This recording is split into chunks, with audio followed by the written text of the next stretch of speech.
A sellout crowd on hand on a lovely Wednesday night in downtown Cincinnati. The back end of a split day-night doubleheader. The Yankees coming away winners in Game 1.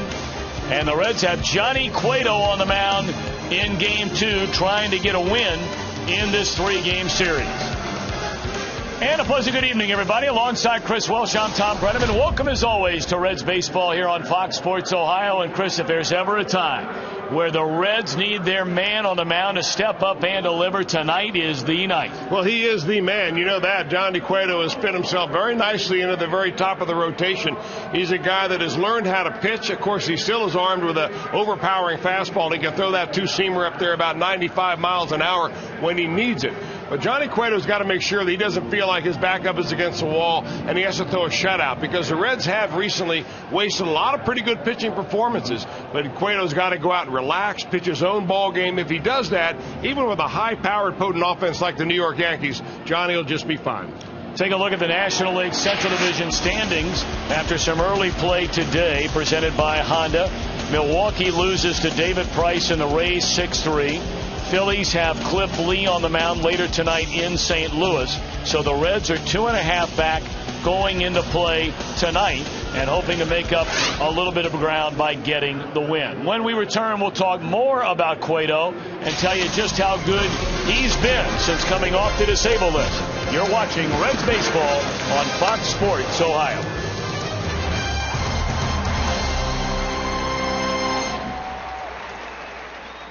Sports Ohio is brought to you by State Farm. State Farm agents are there when you need them. Find an agent or get a quote at statefarm.com. By your local Ford dealer. Ford, drive one. By the Regional Tourism Network and our good friend Linda Antis. Book your trip at CincinnatiUSA.com. And by Skyline, whenever you're feeling good and hungry, it's Skyline time. All right, it's turned into a beautiful night, but what about the rest of the night weather-wise? We check in with our good friend Michelle Boudalette. It'll be another muggy night at the ballpark with the chance for a few showers and thunderstorms, but I think they'll get the game in. 81 by first pitch, 80 by 7th inning, and by the end of the game, we're looking at 79 degrees. Again, bring that poncho because you'll need it. All right. What about Jonny Cueto, Chris Welsh? What a pitcher he's become. Well, he certainly has, Tom. You know, he doesn't strike out quite as many as he would think he would with his stuff, but he's a guy that has been around the strike zone for the most part. He's learned a good cruise control speed. He pitches between 90 and 92 miles an hour, but still, when he needs that extra on his fastball, he's able to reach back and find it in the gas tank. Jonny Cueto, when he has his slider going, he can give you about as good an outing as any right-hander in the league. Let's hope he's got some downward tilt tonight, because with this Yankee lineup, they're back at full strength here in the second game. They can be awfully tough to keep in the yard. All right, Reds need some offense behind Cueto. Finale of the series coming up. Cincinnati Reds. It may not be reproduced or retransmitted in any form, and the accounts and descriptions of this game may not be disseminated without the express written consent of the Cincinnati Reds. Another sellout crowd on hand for the finale of this series, which of course is a makeup game from the game rained out here last night, and the Reds are taking the field, trying to end this series with one win in the 3 games after losing Game 1 of this day-night doubleheader by a final count of 4-2 earlier today. All right, now Joe Girardi's starting lineup. Brett Gardner in left field, Curtis Granderson in center, Mark Teixeira at first. A-Rod at third, Nick Swisher in right, Russell Martin behind the plate. Eduardo Nunez at short, Ramiro Pena at second base for Robinson Cano. And Brian Gordon, a converted outfielder, pitching in the big leagues for the first time since 2008, will be on the mound. Our Farmers Insurance report card, the season numbers. Now making his 9th start since coming off the DL is Jonny Cueto. You know, Tom, I remember when Johnny Alvarez told us years ago the Reds will be good when Jonny Cueto is in the starting rotation. Now, that was when Jonny Cueto was 16 years old, and the Reds had just signed him to a minor league contract, his first pro contract. Well, here he is, and the Reds are pretty good. They won the division last year, and Jonny Cueto has risen to a top of this starting rotation. He's had 8 starts. His record is 4-2. And when he gets ahead of you in the count with 2 strikes, he simply dominates. He's got a slider that goes down, very hard slider, and he's got a fastball that he can throw at 95 miles an hour with plenty of sink on it. Let's hope Johnny's on his game tonight.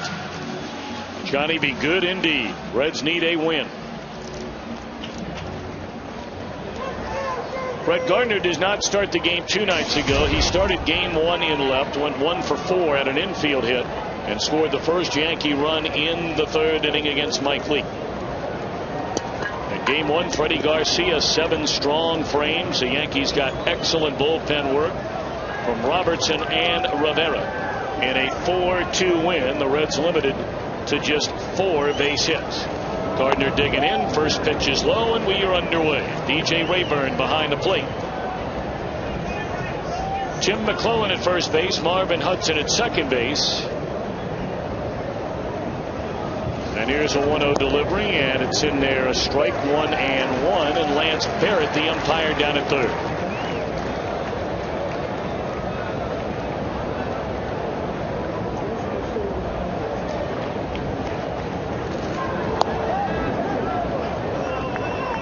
You know, one of the things that you notice about Jonny Cueto, he's got a big rotation. He really turns his body, much more so than a lot of pitchers. And when he has problems, it comes early in the ball game before he finds that right timing, the right slot for him to finally turn and then be able to get back to square towards home plate. Comebacker to the mound, and Cueto will throw out Gardner. Take a look at the Reds defensively, presented by Ford. Chris Heisey gets a nod in center field. Jonny Gomes starts it in left. Miguel Cairo for Scott Rowland at third. Giannis at shortstop. Phillips and Votto on the right side with a battery of Cueto and Ramon Hernandez. Take a look at the turn. This is the rotation. It almost reminds you of a Louis Tiant without the arm movement, but he gets his leg almost pointed back to second base. Not very conventional as far as pitchers nowadays. Normally they get that left leg up and they may point it towards the third baseman, maybe a little bit towards shortstop, but Cueto really exaggerates that. As long as he gets back to square and has a nice straight line towards home plate, all is good. But sometimes early in the game, before you get into your rhythm, that's something tough for him to find.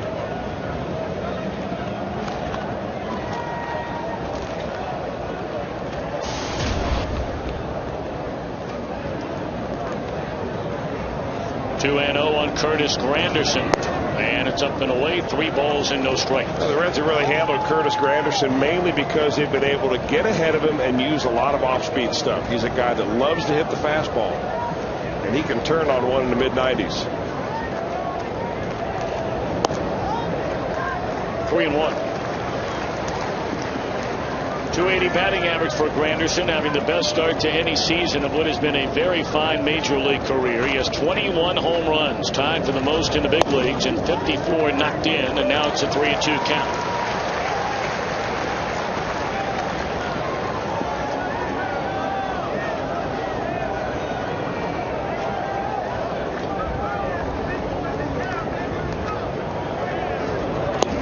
Tried to come in the side gate on a 3-2 off-speed pitch, and he misses. So Granderson, 10 out of 17 in stolen base attempts, as the game's first base runner.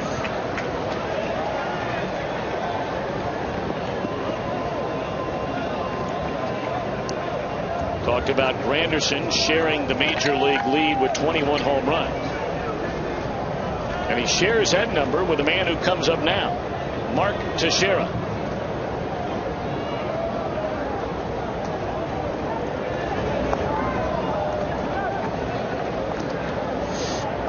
55 runs batted in for Teixeira. Switch hitter, checks in overall at 250.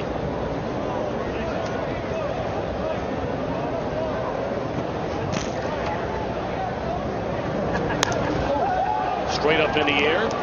The shortstop Giannis backpedaling, and he will get there in time. And that's out number 2.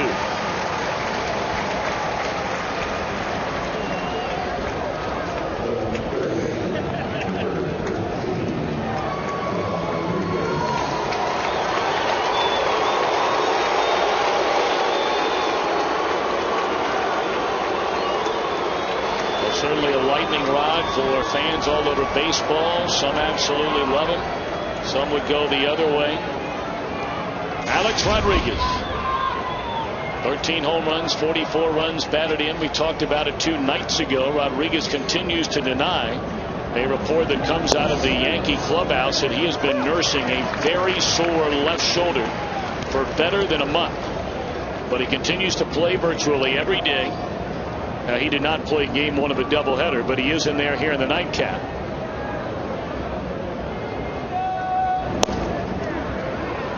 Strike 2.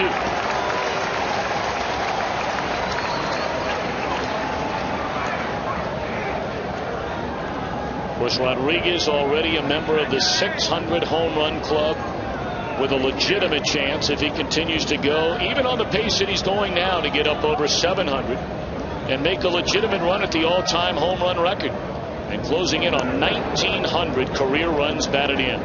He's 35, so I mean, you know, you do the math. He's going to average more than 20 home runs a year. He's had 14 seasons already in his career where he's had 30 or more home runs, 100 or more RBIs. So say if he even split the difference and he averages 25 a year, and he's going to do better than that this year. And he's going to be right there.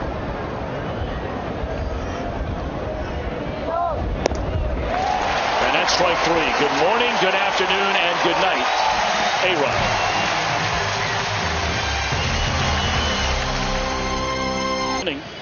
Let's take a look at Dusty Baker's starting lineup here for the second game of this day-night doubleheader. Chris Heisey in center, Brandon Phillips at second, Joey Votto at first, Jay Bruce in right, Johnny in the lineup in left, Ramon Hernandez in the 6th spot, with the latter third of Miguel Cairo, Paul Yanish, and Johnny Cueto.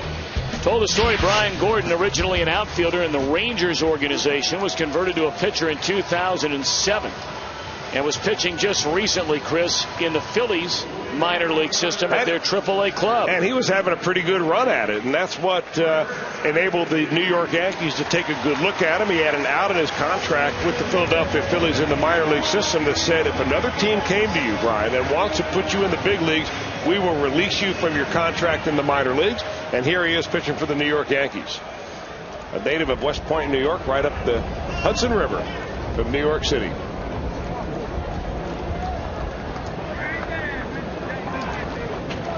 Chris Heisey to lead it off, and he looks at a pitch on the outside corner, strike 1. What about a scouting report? I didn't ask in the top of the inning on DJ Rayburn. Well, DJ Rayburn is a lot more of an average umpire as far as strikes and balls. He averages 62.87 strikes called, as compared with the first umpire we had in the first game, Ted Barrett, was almost 65%. So he's a little bit more of a hitter's umpire than Ted Barrett was a pitcher's umpire.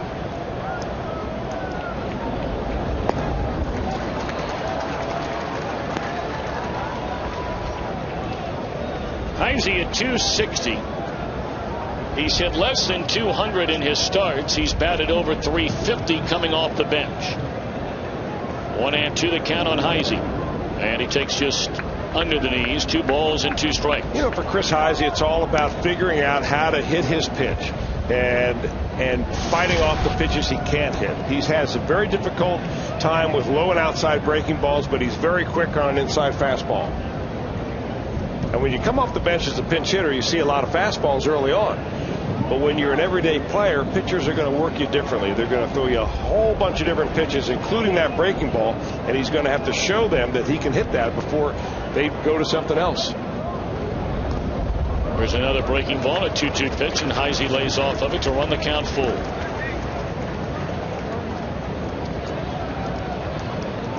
Brandon waiting on deck. Joey Votto due up third here in the bottom of the first inning.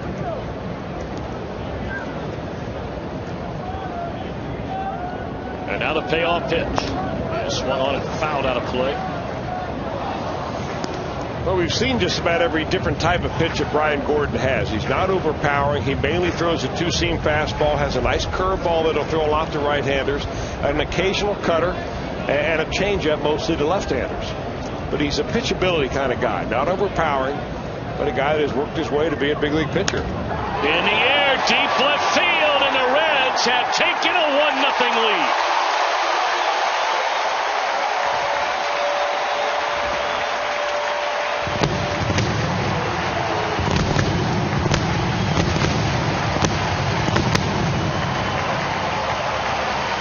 And number 6 for Chris Heisey. I'm already telling you that he's very fast on a fastball. He turns on it quick. Gordon tries to go outside with it, but it actually floated inside, and that is Chris Heisey's hot zone. Right in around here. Boy, he loves that ball up and in, and he gets to it very quickly, as shown by our Expo camera, brought to you by Performance Honda.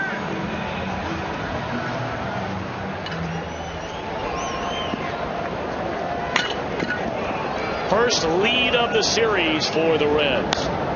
Brandon Phillips' first pitch swinging, lifted in the air down the right field line and out of play.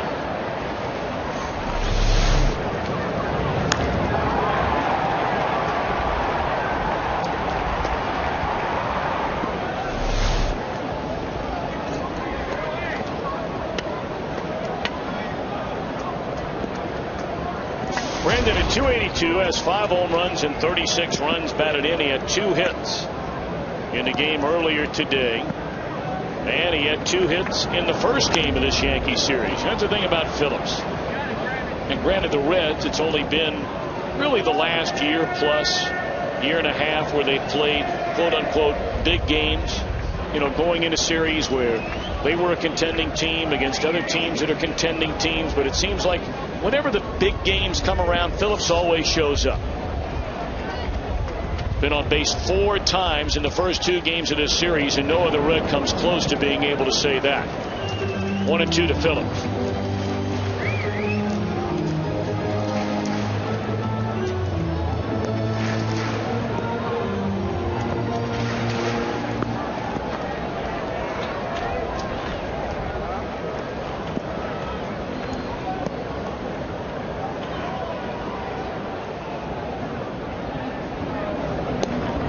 Talked about the only time that Gordon has pitched in the major league since being converted from an outfielder before the start of the 2007 season until his last start, which was 6 days ago against the Texas Rangers, was as a reliever for Texas. In 2008, he pitched in 3 games and has waited 3 years to get back. On the ground to the shortstop, Nunez. 1 out. Take a look at Joe Girardi's team on defense, presented by Ford. Swisher in right, Granderson in center, Gardner in left. Teixeira, Pena, Nunez, Rodriguez. First to third. And Martin hanging the signs for Brian Gordon.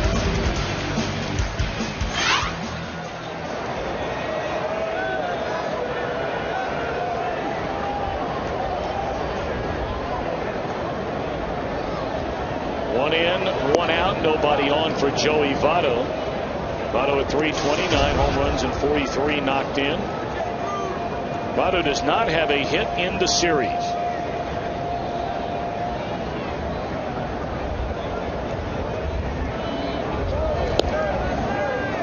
Taken outside for a ball. In fact, Votto against his former hometown team, Toronto, and now against New York, has a total of 3 hits on this homestand, and all 3 hits came in Sunday's win against the Blue Jays. 2 out.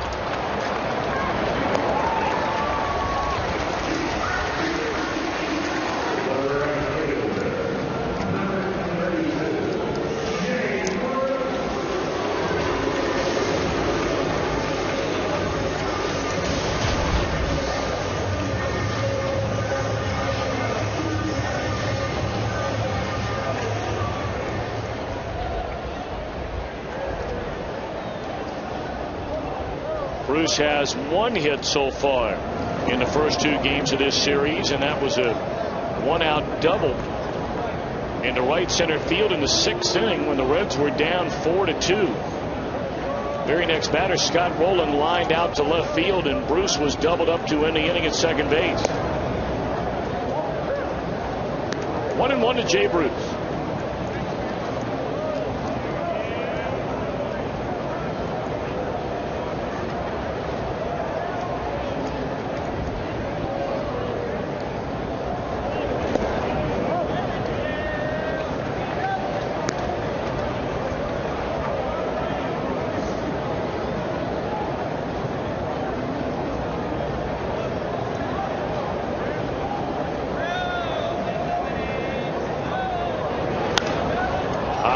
lazy fly ball into short left field. That'll bring in Gardner, and the inning is over.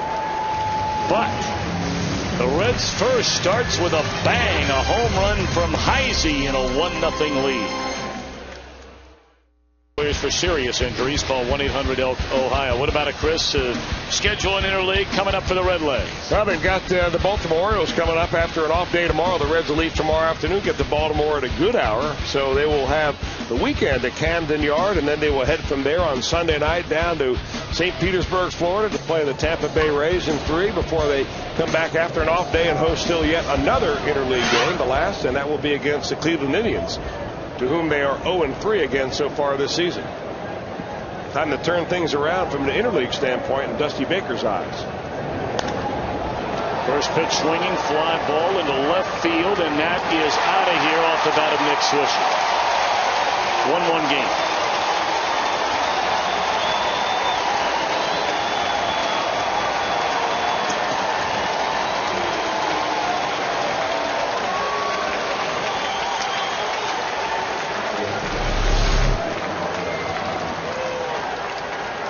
Nick Swisher takes a pretty good pitch right there. It was a low outside strike, a fastball going the other way, and he is committed to hit the ball, hit it late in the zone, and he drives it right on out of here.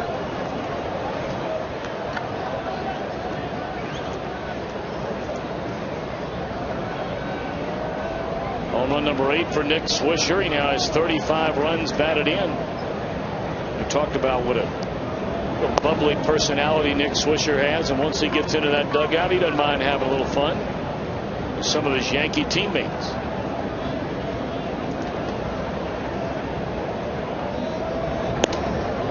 Brought up earlier a couple of nights ago, and the Yankees came rolling into town, and Swisher was born in Columbus, grew up in West Virginia, and played collegiately for the Ohio State Buckeyes. Looks like he's celebrating a touchdown run there. There's a tapper down to third. And thrown out is Russell Martin for the first out here in the New York second.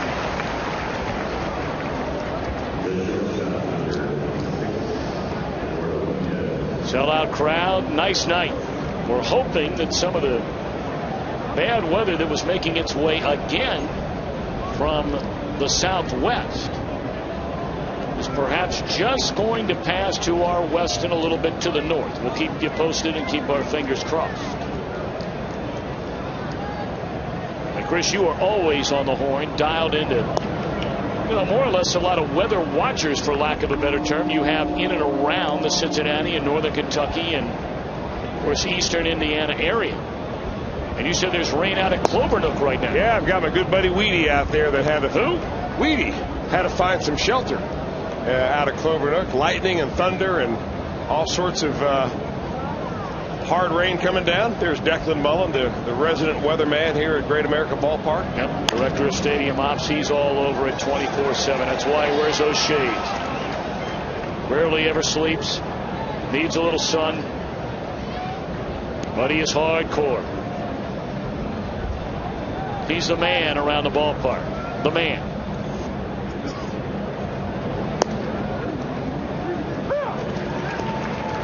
Two and two on Eduardo Nunez.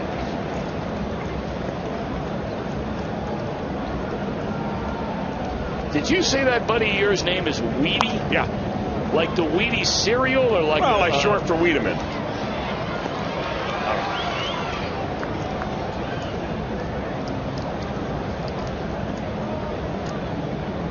That's a very famous name here in the greater Cincinnati. Well, it is, and I'm not so sure it's spelled the same, or even I pronounced it right, because I know him as Weedy. Popped up behind the bag, and Giannis has it for the second out of the inning. It's the problem with putting nicknames in your phone. Well, just because there was a rainout yesterday, we don't want you to miss out on this great deal. For just $35, you can watch the Reds and the Cardinals Sunday, July 17th. And receive a special Reds hat with every ticket purchased through this offer only. Go to Reds.com/Ticket Tuesday. You have to do it tonight. And you save $19 on a field box seat, and you get a Reds cap. You better do it now.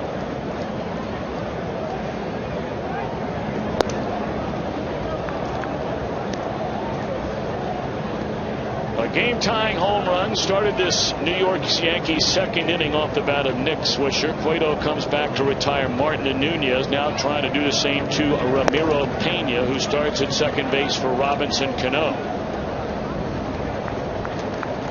Pena had a rough day earlier today, committed 3 errors. Having said that, with 1 out in the 9th inning, Scott Rowland hit a rocket that looked like it was on its way to the left field corner. And Pena made a diving play, fielded it cleanly, threw out Rowland, and prevented the tying run from coming to the plate.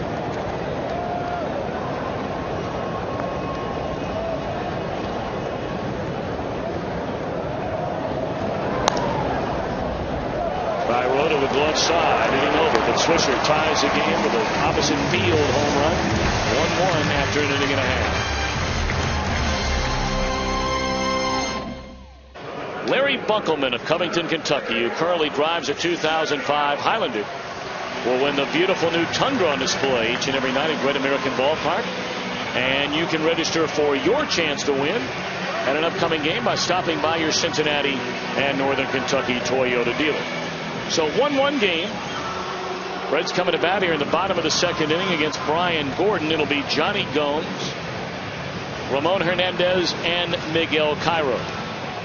Reds got a leadoff home run by Chris Heisey.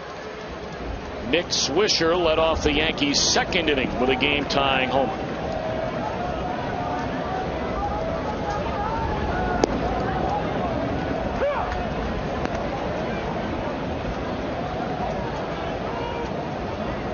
You know, you brought up earlier, and even though it's the minor leagues,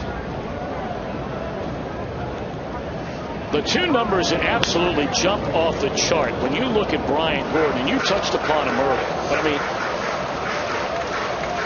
56 strikeouts, 7 walks. I don't know if I've ever seen a strikeout to walk ratio like that at any level. Do you? Yeah, you know, he comes right after. That's something like, what, a 4 to 1 or 4.5 to 1, make it 8 to 1. Yeah, almost. Strikeout to walk ratio. There's that St. X math again. Well, you know, it shows confidence in his stuff.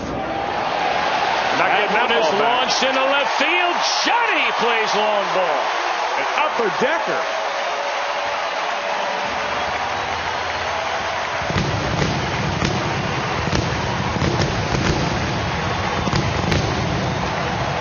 Johnny Cueto started the at-bat off a little bit angry at the home plate umpire DJ Rayburn. He didn't like that first pitch call to strike. He thought it was outside. But he eventually gets a breaking ball right here, and he continues his hot hitting in the month of June. Came into this ball game hitting .346 in June. That is his second June bomb, and that is a second deck job.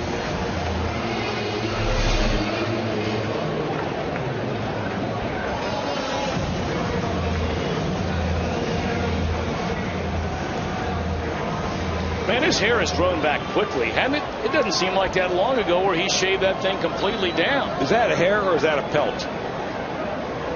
I don't know. That's a good question.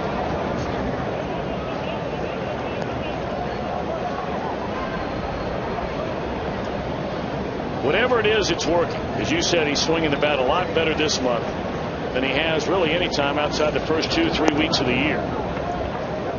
On the way to Ramon Hernandez, so the Reds right back on top. We've had home runs to lead off 3 of the first 4 half innings of this game already.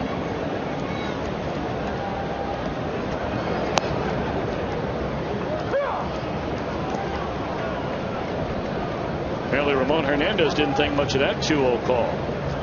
2-1 account to Ramon, a .302 batter. 7 home runs and 18 runs batted in.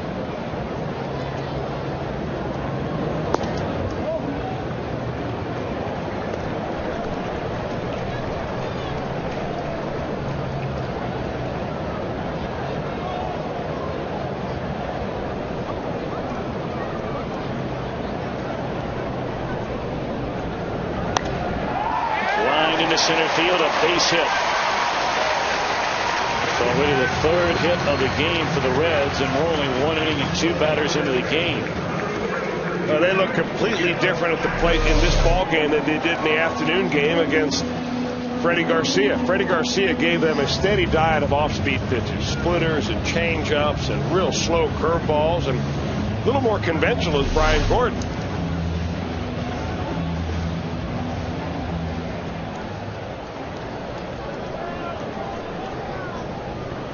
Now Cairo starting at third base in place of Scott Rowland here in the nightcap of this day-night doubleheader.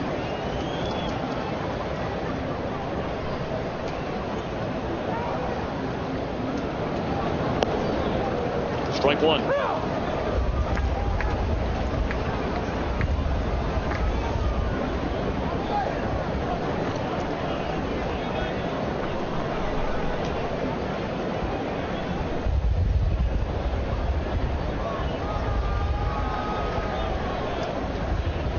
We touched on it earlier about how Gordon originally was an outfielder drafted by the Texas Rangers, and really his offensive numbers were not all that bad. I mean, it's not like he was a 210, 220 hitter. Knocked in over 500 runs, nearly 600 runs, in fact, in a little over 1,000 minor league games. But Nolan Ryan was the one who came up with the idea that Gordon consider converting from the outfield to go on the pitcher's mound, and that's, of course, Gordon was playing in the Rangers organization. That ball's hit hard into left center field. That'll chase for Anderson close to the track, and heading back to first base, Ramon Hernandez, one out.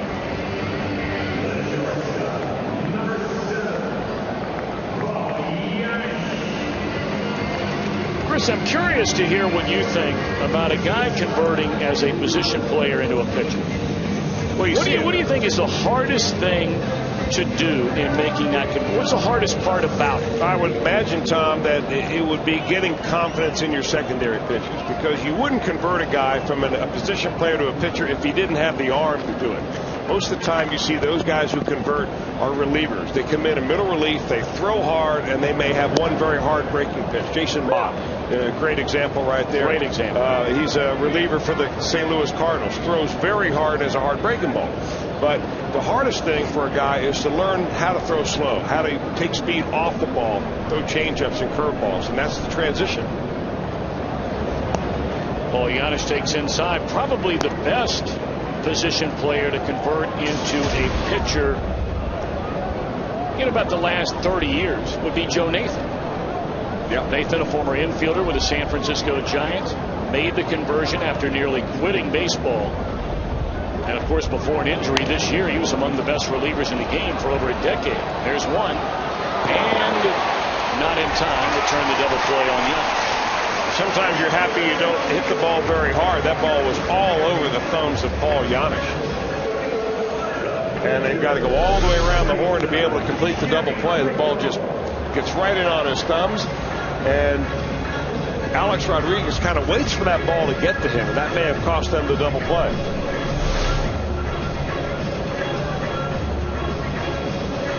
You know, and maybe before I say Joe Nathan, when I talk about 30 years, last 30 years, the best pitcher that used to be a position player in the Reds organization. Yes, I just thought of him. There's a tapper to short, and the fielder's choice will end the inning. Reds have played long ball twice. Heisey in the first, Gomes to break a 1-1 tie in the second.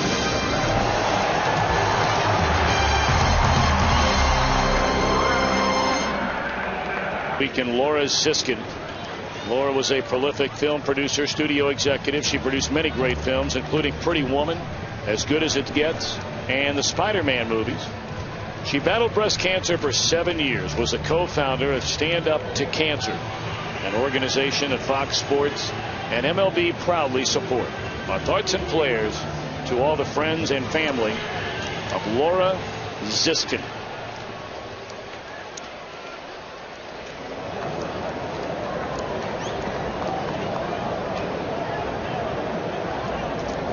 A 2-1 ball game. Reds in front. Yankees bat in the third. It'll start with Brian Gordon.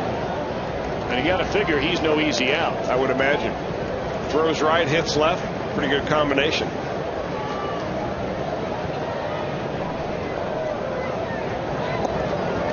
And a good eye at the plate. 2-0 the count.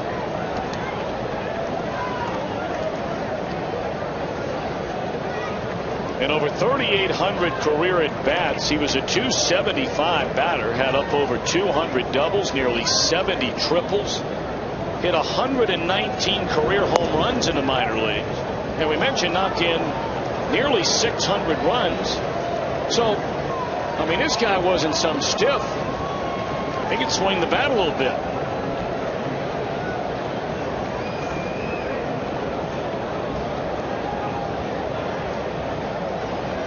Rio delivery. Right down him.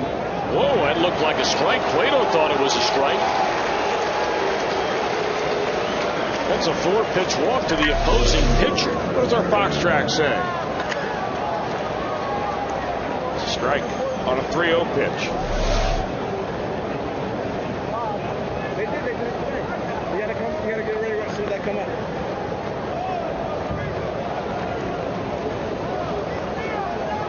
All right, well, not a good way to get started. The Reds have handed Cueto now his second lead for the first 2 innings of his game. Well, that said, I mean, so the umpire misses a marginal pitch on a 3-0 count. Come on. You got the pitcher up there with a 1-run lead, and you're Jonny Cueto with a 95-mile-an-hour fastball. Bust it on in there.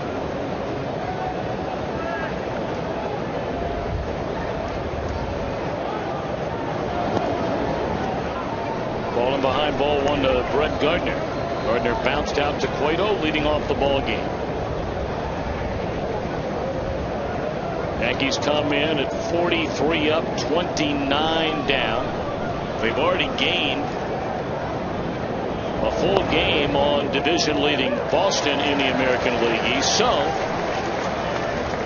the Yankees are a half game back going into play tonight. Boston has already wrapped up its series against San Diego, losing today. Tampa Bay beat Milwaukee 6-3. That's on the inside corner, and apparently DJ Rayburn has gone to the Tim McClellan School of Home Plate Umpiring. He might tell the catcher, he might tell the batter what he called, but all the rest of us have to wait for an extra moment or two. Kind of like a satellite delay.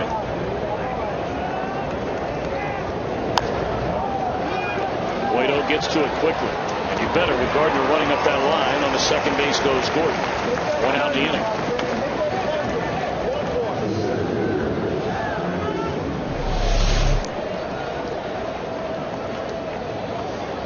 Well, Jonny Cueto has to get off the mound. It's a good point. Gardner bats from the left side. He's very quick. He comes out of the box fast. And you better make the first couple of steps off the mound as a pitcher the most important one. Because if you end up getting there late, that's when you've got a problem. You throw the ball wild to first base. You rush your throw. You throw it down the line. All of a sudden, everybody's running around the bases. Well, let's not forget what happened in game 1 earlier today. It was a little roller to the right side of the infield off the bat of Gardner. Votto broke to his right for the ball. He couldn't get there, but Leake was late getting to the first base bag to get the throw from Brandon Phillips, and that opened the door for a 2-run Yankee 3rd inning. They won the game by 2.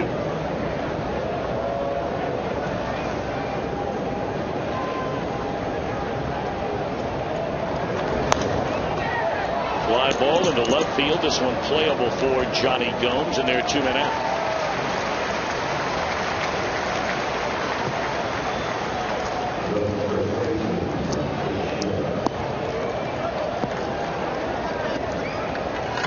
One more tough out to go, and you're walking now right through the heart of this Yankee batting order. Mark Teixeira popped up to Paul Giannis in shallow center field. His only time up tonight.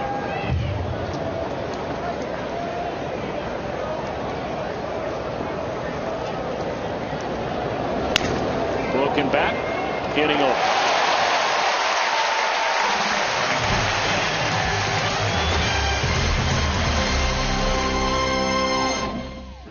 Got to go out there and keep painting strikes, and I mean, if they're going to foul them off, they're going to foul them off. I mean, they're the Yankees, so they're pesky. Our Geico direct quote from Mike Leake. The Yankees in that game 1 win fouled off 33 pitches in the game. Well, you know, Mike Leake is a guy that pitches to contact. In his last start against the Toronto Blue Jays, he had no at-bat in the entire game that he pitched where they had more than 5 pitches in the at-bat. So he was able to make the Blue Jays put him in play. So yeah, the Yankees were pesky. They were slapping the ball away, but that also tells you a little bit about Mike Leake's stuff. He's got to pitch the contact. He's got to make those guys put the ball in play because he doesn't have the fastball to run it by him. He did have 4 strikeouts, mostly on off-speed pitches, but I thought he pitched a pretty good ball game. The Yankees simply wore him down, and the Reds could not get him a lot as far as support. Of course, when they did tie the game, it was the one bad pitch, a hanging breaking ball to Jorge Posada, who hit a 2-run home run to break that 2-2 tie for Posada, his first home run since April the 23rd. All right, Heisey led off the Reds first with a home run. He takes Lone away, 1 ball and 1 strike. Phillips to follow, and then Joey Votto. Reds 2 runs, 3 hits. The Yankees 1 run, 1 hit. That was a solo home run by Nick Swisher.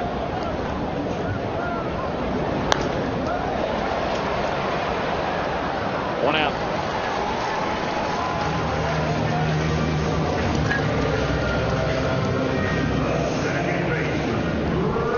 Don't forget, you can get ready for Reds action 30 minutes before every game with Reds live on Fox Sports Ohio.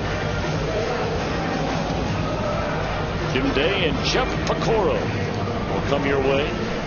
And next they'll be coming your way from Camden Yards at Oriole Park in downtown Baltimore, Maryland.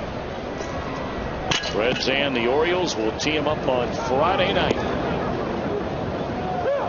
So Reds Live gets underway Friday night at 6:30.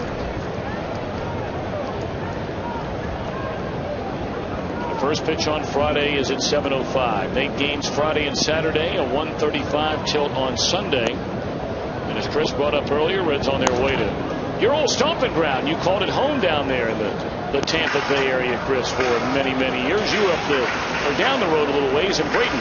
I went to school there in Tampa area, though, and University of South Florida, so I'll be going back down to seeing some buddies. And you get some homeboys down there, do you? Got some homeboys with some boats. So we're going to go out and see if we can catch some fish before the games, obviously. Too bad you can't make that trip, Tom. We're going to miss you. I'd love to join you. Well, you're welcome.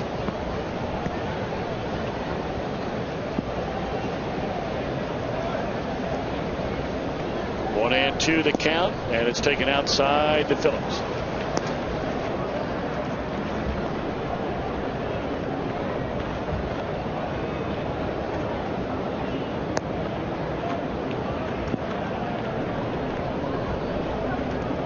Two and 2 to count on Phillips. Votto waiting, and Brandon slaps and fouls it out of play.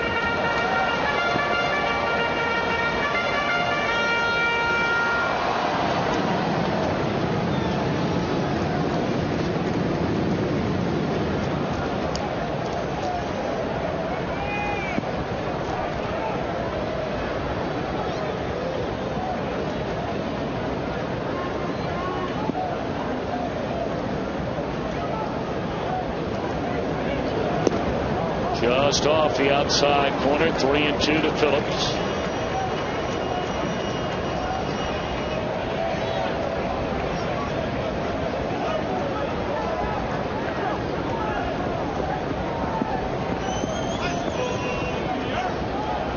Playoff pitch coming. High fly ball into left field. This one will stay in the yard, short of the track.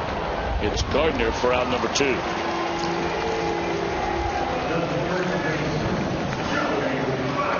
The wind was certainly a bit of a factor, not a huge factor earlier today, but it's still blowing that direction out towards the left field line, left center field gap.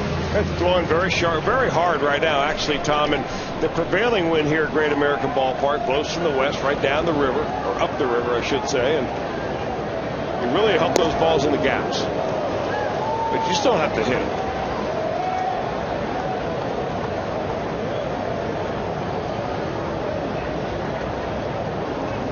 Votto grounded out to Ramiro Pena at second base, his first time up. 2 down, nobody on. Reds leading 2-1. We're in the bottom of the 3rd inning. Here we're looking for his first hit in this series.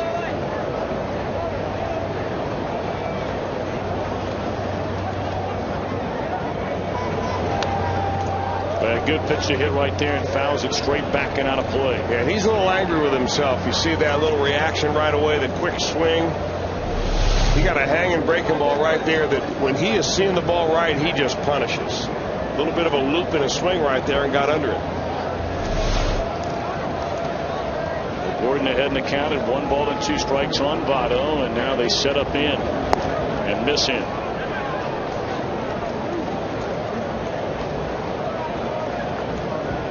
I like the approach of Brian Gordon. He looks like he knows what he's doing out there. Not trying to overpower anybody. He knows what he can and can't do, and he's really on the corners all night long so far. I mean, Russell Martin wants it in, and he misses in by 3 inches. He wants it away, and he's right on the outside corner. I can see why he had that fantastic strikeout to walk ratio, nearly 8-to-1 in the minor leagues this year.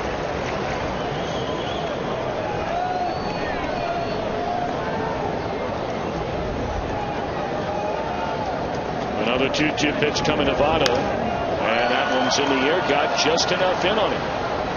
And a short fly ball to Swisher. 1-2-3 for Gordon. We move to the 4th. Reds lead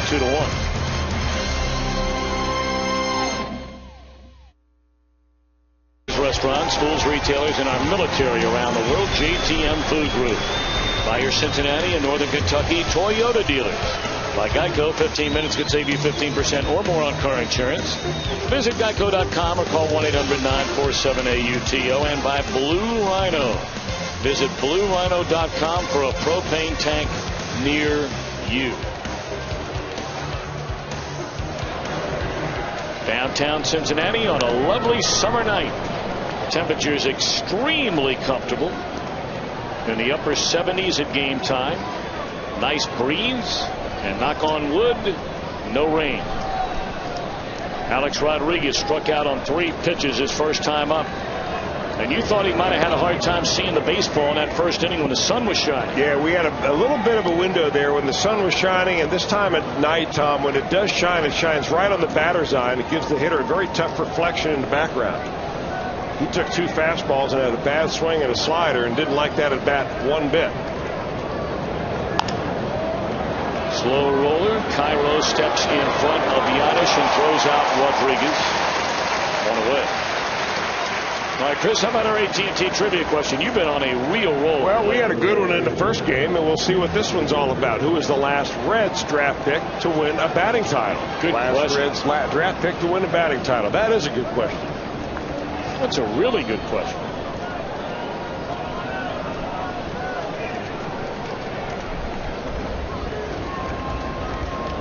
Although I'm being told now it's a trick question.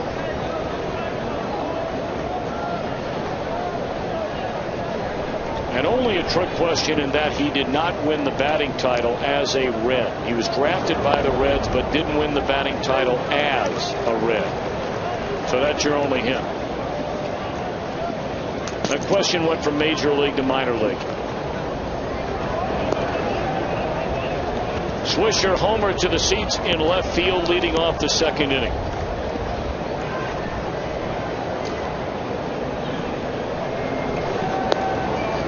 Chris, from now on I'm going to ask you a simple question when we put up our AT&T trivia question. Is it Major League or Minor League from now on? You mean is the question Major League or Minor League? Yes. From now on. We know AT&T is Major League. Oh, yeah. I think that's a big league question. On the ground to Phillips. 2 are out.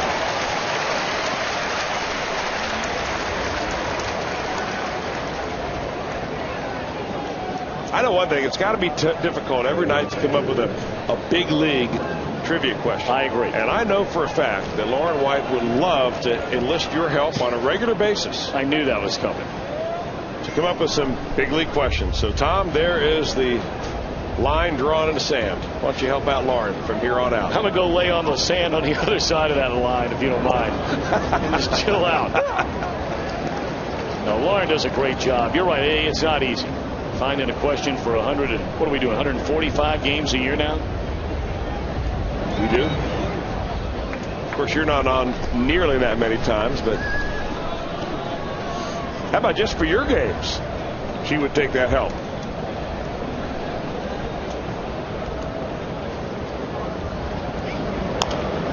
There's a roller fouled. 1-2 on Russell Martin.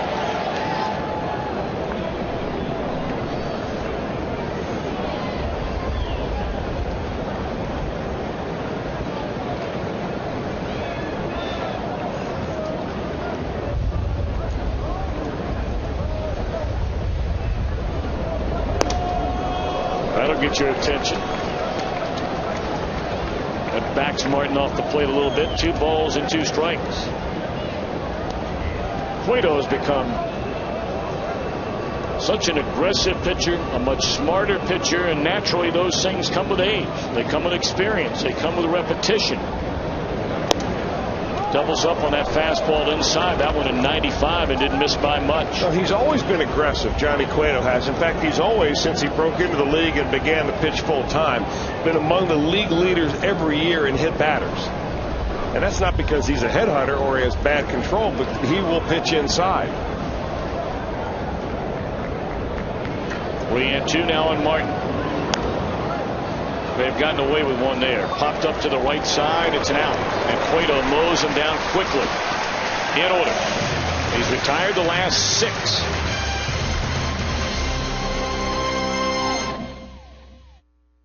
Versus our next free agent Friday, presented by Mint Martini. Now beginning at 5:40 out in the fan zone, you can enjoy a singles mixer. You have drink specials out there. They have wings eating contests. Lots going on. Reds and the Indians, Friday night, July the 1st. 513-381-REDS or visit Reds.com. Those are always a lot of fun. Jonny Cueto is allowed just 1 hit, 3 base runners through the front 4. And has a 2-1 lead. Reds bat against Brian Gordon here in the bottom of the inning. Jay Bruce, Jonny Gomes, Ramon Hernandez due up.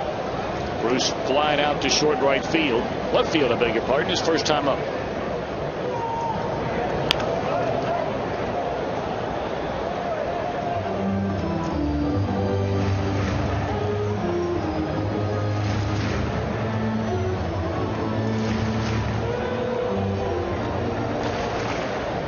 Did Paul O'Neill win a batting title? That just popped into my mind. That's I feel a really like he good did. question. Fly ball in the straightaway center field, and that's Granderson backing up on it. That just popped into my mind. He's sitting in the booth next door to us tonight. Well, here's the answer to that AT&T trivia question. Who was the last Reds draft pick to win a batting title? Indeed it was. Drafted in 1981. And the batting title with the New York Yankees in 1994. Hit nearly 360.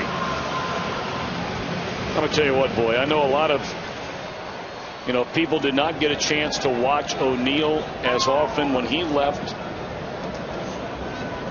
Cincinnati in that trade to the Yankees for Roberto Kelly.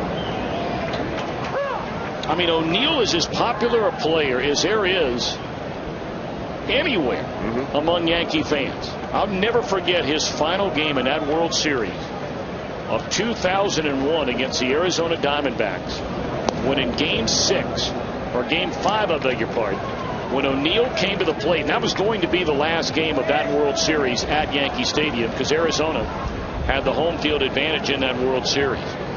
When he came to bat and almost 60,000 people were chanting his name, there's a rocket and a nice play coming in to get it, made by Nick Swisher. O'Neill, a 5-time All-Star, spent the final 9 seasons of his career in pinstripes. He played in 6 World Series for New York. Well, I beg your pardon. Played in 6 World Series total, 1 of them with the Reds. Won 5 times, including 4 with the Yankees. But affectionately known as a warrior to most Yankee followers. Won that batting title. Played every day. And boy, what a gamer he was. He went from being a good player with the Reds to a great player with the New York Yankees. Still makes his home right here in Cincinnati.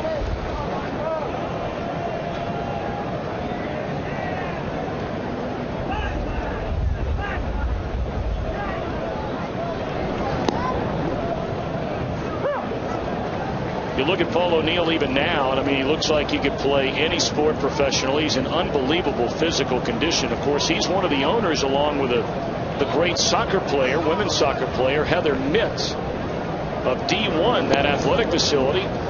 It shares the same building as Beacon Orthopedics. And he's out there about every day working out.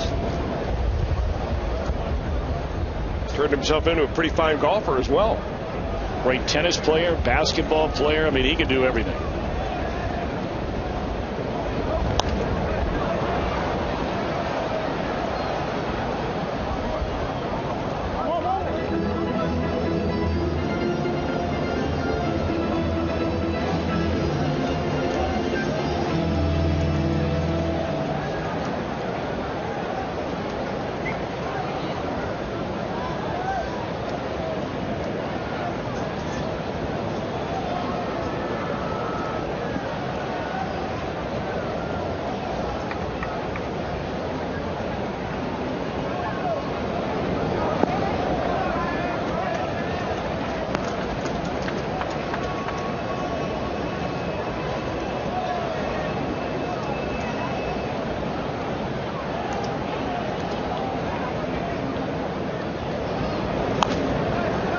Hopper to the shortstop Nunez. He'll throw out Hernandez, and it's a 1-2-3 fourth inning for Brian Gordon. So we march on to the fifth. Reds 2, the Yankees 1. To you by Meyer. Should baseball schedule more doubleheaders? Not these day-night doubleheaders, but doubleheaders of course days gone by. 1 for yes, 2 for no. Text your answer to 37664. Standard texting rates apply. What do you think, Chris Welsh? Yes. I like doubleheaders. Always did.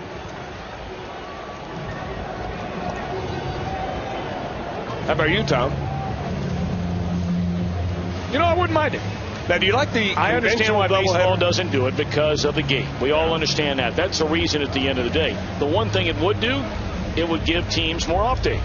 It would. But fans don't really care about team off days. Only the team cares about they don't.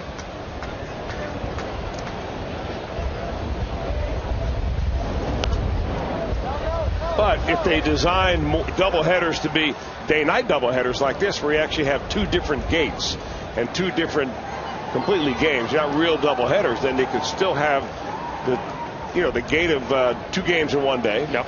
And the players will play 2 games in one day. And if you wanted to hang around and do something downtown for a couple of hours until the next game rolled around, like the fans, a lot of them did here, I think that would be nice. Well, you know what? That would take care of everything we just mentioned. I mean, the fans don't care about it, but you would still create more off days. And you have fewer days played, let's say, in the month of April when the weather is bad and so on. And you have a nice Saturday afternoon in the month of June, and you schedule 2 games that day. Of course, what that would do, well, like I say, if you had more off days, it wouldn't mess up your pitching staff.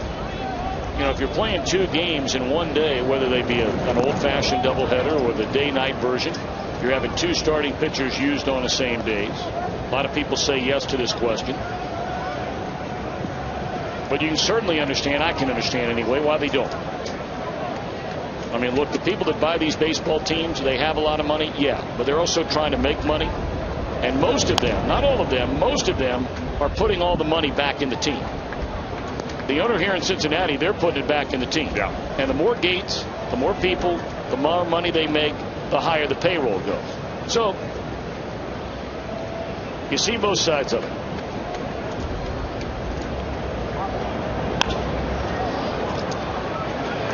Yadish throws out to Nunez. Latter third, due up here in the 5th with the Reds leading 2-1, and that's out number 1.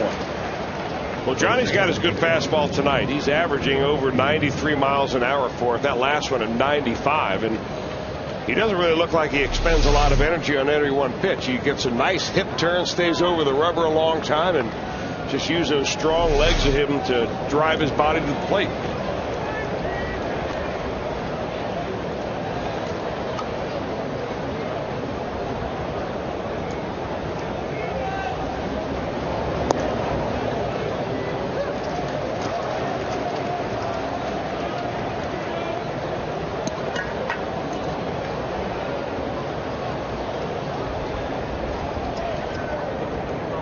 0-1 to Ramiro Pena. And it's up and away to even the count. Pena's first time up, bounced out to the third baseman, Cairo.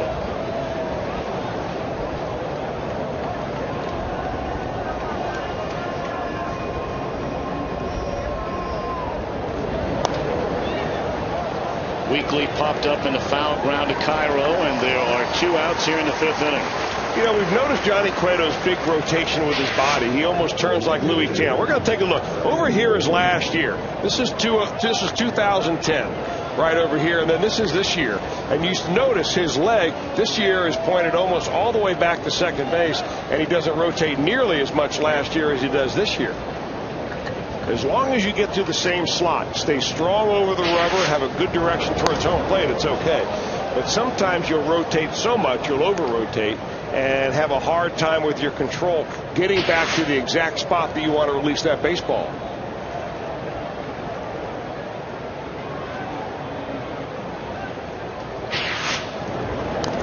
Of course, with the results that Johnny Cueto has had this year, you certainly don't want to fix something that is not broken. No.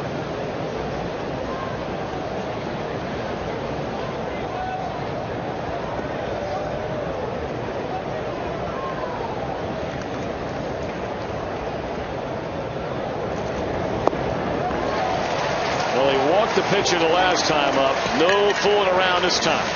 Cueto has retired 9 in a row. Catcher exhibit presented by Dinsmore and Scholl at the Reds Hall of Fame. For more information, visit redsmuseum.org. Well, we talked about the Yankee radio broadcasters a little bit earlier. There's a big laugh and a round of applause on the Kiss cam up there. They had Chris Dickerson and Freddie Garcia sitting next to one another, and both of them got a kick out of it when they looked up on the board. So too did the 40,000 plus fans in attendance. But we're talking about the very quickly the Yankee radio announcers, John Sterling and Susan Waldman, to give you an idea.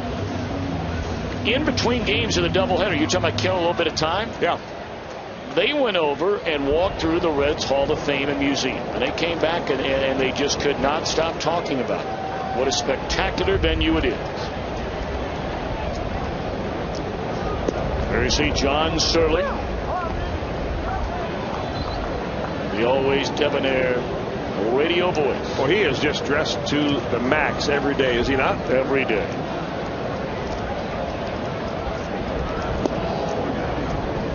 The Grandy Man came. You know, I listen to a few Yankee games on the radio. With the MLB package, sure. MLB.com, you can choose radio or TV. Yep. And when I get too close to using up all the data, my data plan, I can switch to radio. And I'll tune in to John Sterling and Susan Waldman.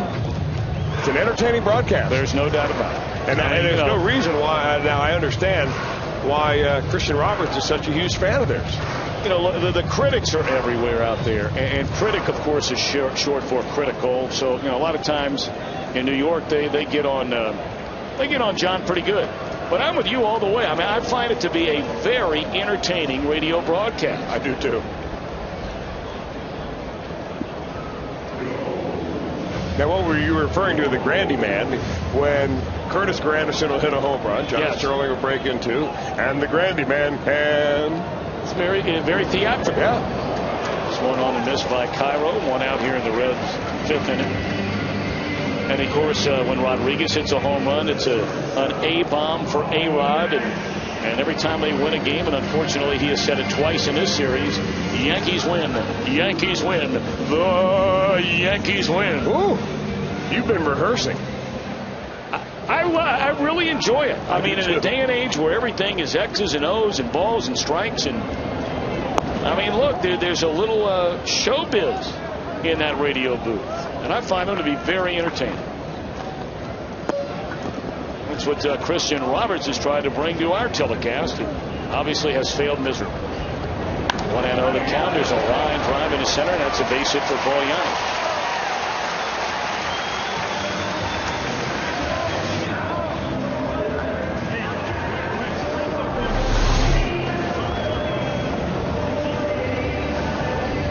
Got pitch right down the middle. What are you doing? It took it right back through the middle.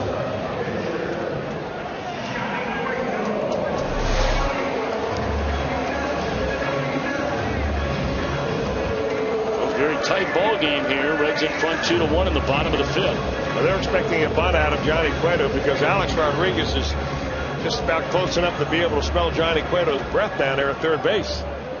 I mean, he is real close.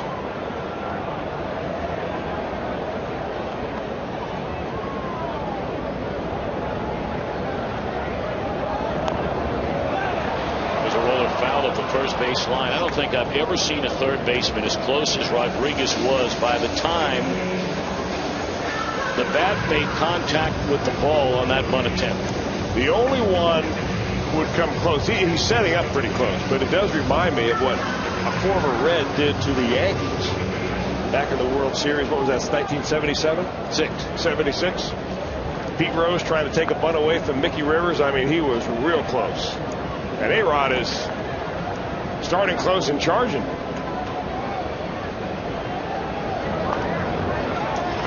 And that's where he wanted to put it down. Sacrifice for Cueto, his 4th of the year. So the Reds have Giannis in scoring position. 2 out, and Heisey coming up.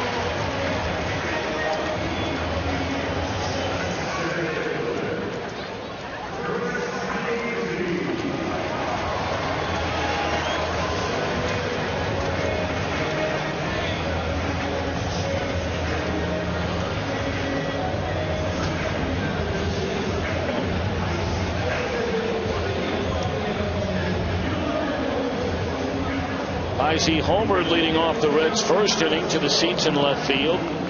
He lined out to Swisher and right in the 3rd.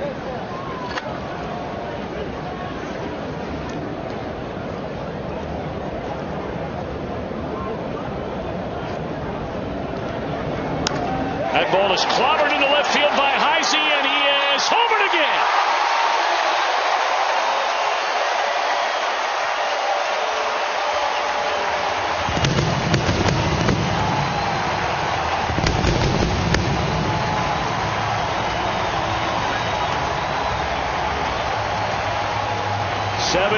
On the year by Heisey. That's 2 of them tonight, and it's a 3-1 Cincinnati lead. Well, they jumped all over a fastball in the first at bat. That was the lead off the bottom of the 1st inning. We're a solo shot here with Paul Giannis on. He gets an off-speed pitch, and he will celebrate his first multi-homer game of his career. That's a breaking ball that kind of hung right up there thigh high for Chris Heisey.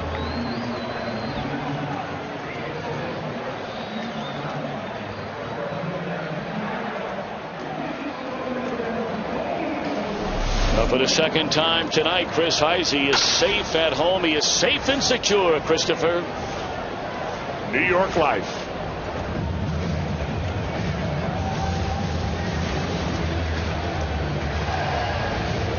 Larry Rothschild, of course, a one-time Cincinnati Reds pitching coach. Spent the last number of years in Chicago. And in his first stint now with the New York Yankees under manager Joe Girardi. So there's another guy that this year deserves an unbelievable amount of credit. I mean, with all of the injuries that have hit the Yankees team, they've lost the 2nd most games due to injury among all American League clubs, second only to the Rangers. They've lost their $13 million per year setup man, Rafael Soriano. They lost their other primary right-handed setup man and Java Chamberlain. Philip Hughes has been on the disabled list virtually the entire year. Their 2nd best starting pitcher after CC Sabathia, and some would say he had a better year than Sabathia did last year. Well, he was a long-time pitching coach for the Chicago Cubs, so he is used to a certain amount of adversity and disappointment.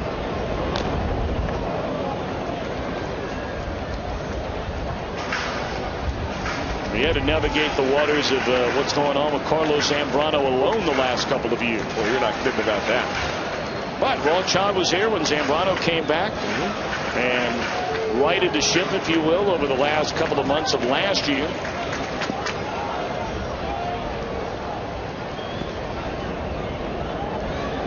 One and 2 to Phillips. Breaking ball, and it's in the air to Granderson. Hitting over. But Heisey again, wielding a big bat, his 2nd home run of the game to put the Reds in front 4-1.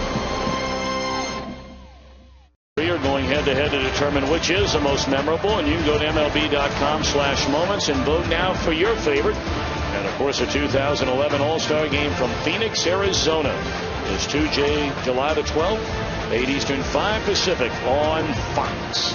And that's tonight they'll announce the winner of the most memorable moments.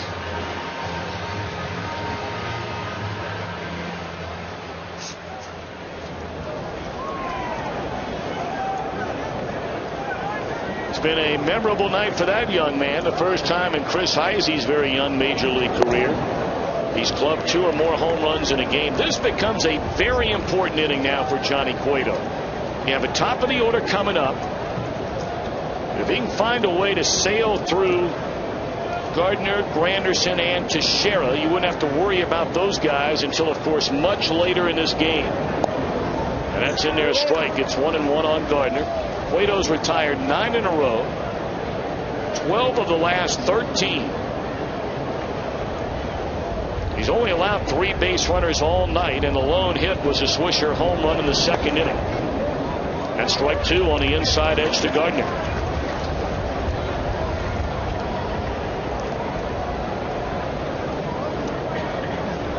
It's the third time now through the batting order of this trio only Granderson has reached base. Gone swinging is Gardner. He foul-tipped it and right into the mitt of Ramon Hernandez. Well, Johnny has discovered his slider, and boy, when he's got it right, it doesn't slide across the zone. It goes nearly straight down. When you get a slider that changes planes like that, along with a 95-mile-an-hour fastball, hiding the ball the way he does, there's a reason right now that he is pitching himself to a 1.6 earned run average. That ball did not hit the dirt. What popped up some of the dirt around the home plate area was Ramon Hernandez's glove, the end of the glove, picking up some of that dirt as he went to scoop it up. Take a look. He catches this ball. Well, you can see why Joe Girardi would come out there. I mean, we're seeing it in extra slow-mo. And it is still very close. And he's got to go out and protect his player because Gardner turned to DJ Rayburn and said, hey, I think they hit the dirt. That was a nice interview you did with Joe. Thank you. Earlier in the day. Joe's a good man. Good man. I was really touched by that because I know the way he lost his mother as a very young man. And so close with his dad growing up in Peoria, Illinois. And for those of you that missed the interview, his father has battled Alzheimer's disease for a number of years now, and he's in a very tough condition. And on Sunday night when the Yankees were playing the Cubs, that was a Sunday night game, so Joe got up very early, 6 o'clock in the morning, and drove out of Chicago to Peoria to see his dad. And he said it was the best day, from what he was told by those that are taking care of him, that he's had in a long, long time.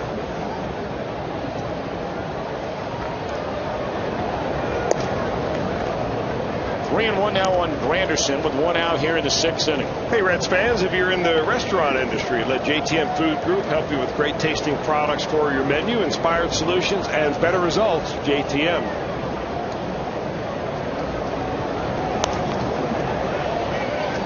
Three and two.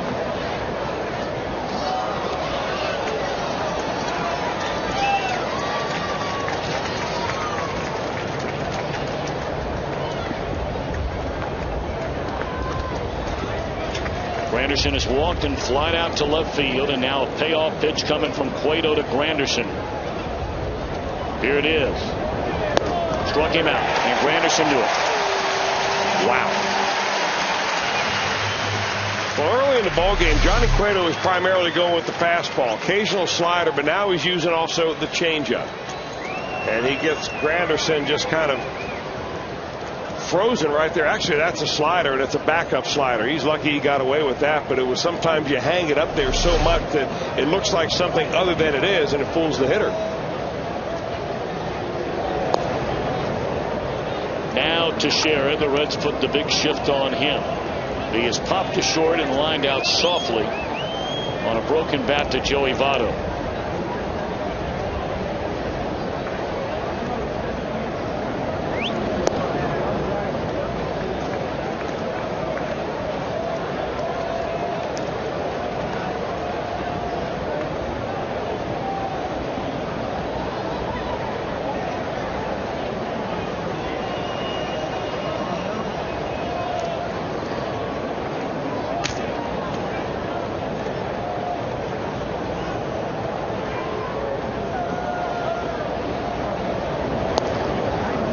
There's another difference in Cueto. I mean, 2-0 this time a year ago, certainly 2 years ago, more than likely. He's coming 2-0 gas and trying to throw it to a wall. Well, what he's been able to do, Tom, really in the last year is his swing and miss rate has gone down. So he's getting more efficient with his pitches. He's throwing fewer pitches per inning, which is good for a pitcher. It means you go deeper into a ball game. But his ground ball rate has gone up, which means he's keeping the ball down so well. And I think you're exactly right, though, about pitch selection when you're behind on the count. What most young pitchers do, we've seen it with Cueto, we've seen it with Homer Bailey, 2 examples right there. When they used to get behind a hitter 2-0, 3-1, you knew that fastball was coming, but not so anymore with either of them. But foul, he threw an off-speed pitch here, 2-2, and had Teixeira way out in front.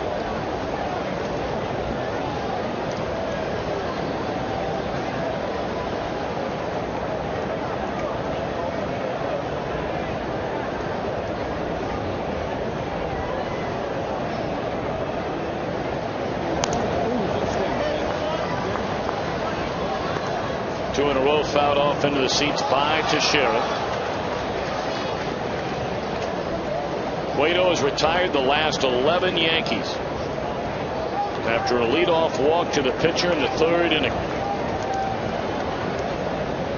And now trying to put away the Yankee first baseman in a perfect 6th. And it's fouled off out of play. Brought up earlier, the Yankees in the first game fouled away 33 pitches. They have 13 foul balls, and we're in the 6th inning tonight. Well, you got a guy throwing 95 miles an hour. That's the big difference. Cueto fans the side. Gardner, Granderson, Teixeira.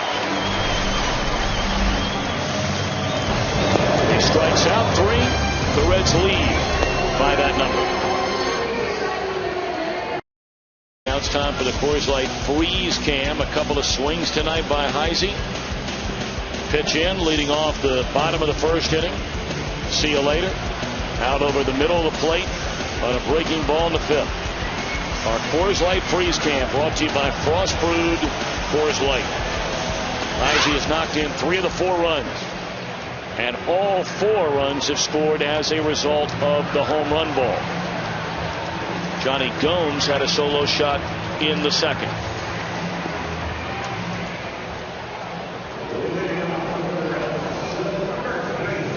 Now for the 2nd time in this series, we will see the left-hander out of the bullpen, Boone Logan. He did not last very long his first time in. He came in on Monday night, and as soon as he came into the ballgame, he immediately plunked Joey Votto with a fastball in the back, and Joe Girardi made a pitching change. And he will face the same guy, Joey Votto, once again. Votto, Bruce, and Gomes, a trio due up here in the Cincinnati 6th inning with a 4-1 lead.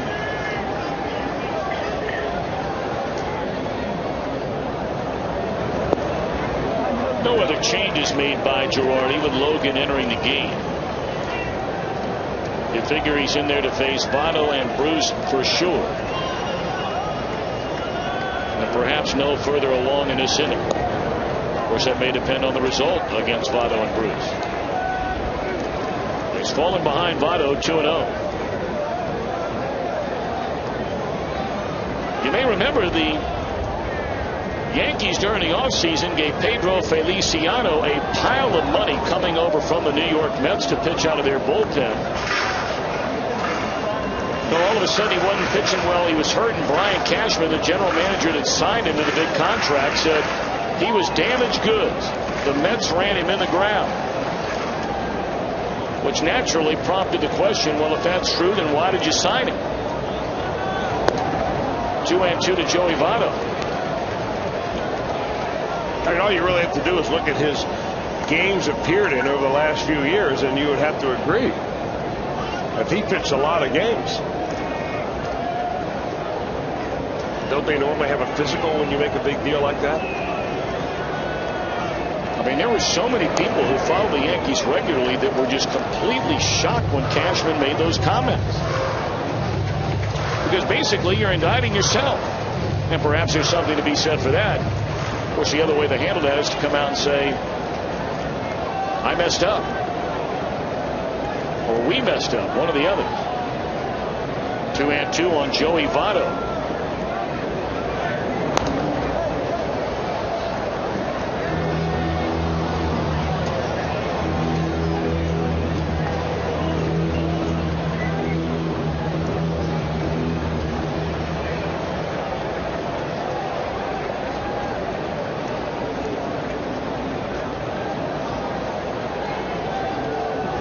Votto's bounced to second, fly to right, and now another ground ball to second base.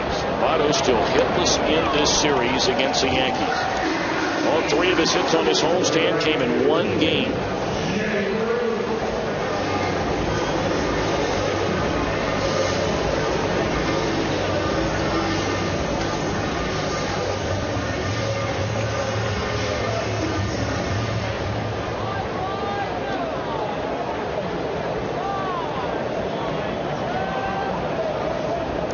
Now Jay Bruce, who's fly to left and fly to center field.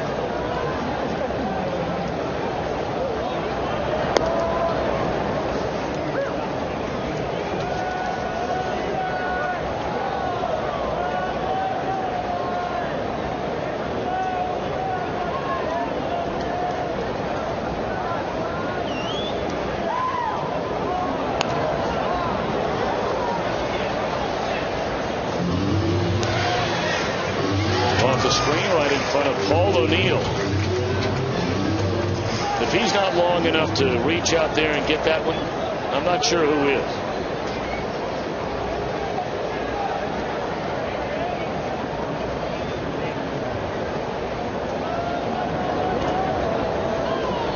One and two now to Jay Bruce.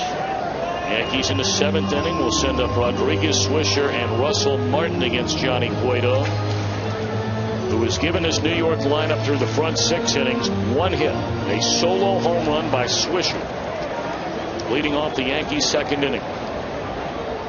Cueto on top of his game so far again tonight.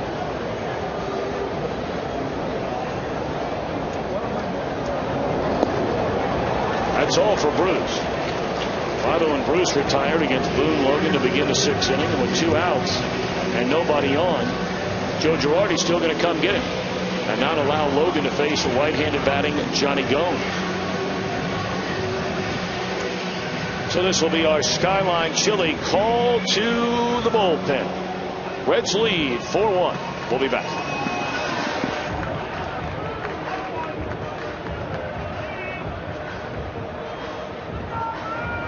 Continues. The Cleveland Indians will go to the Bay Area to take on the Giants.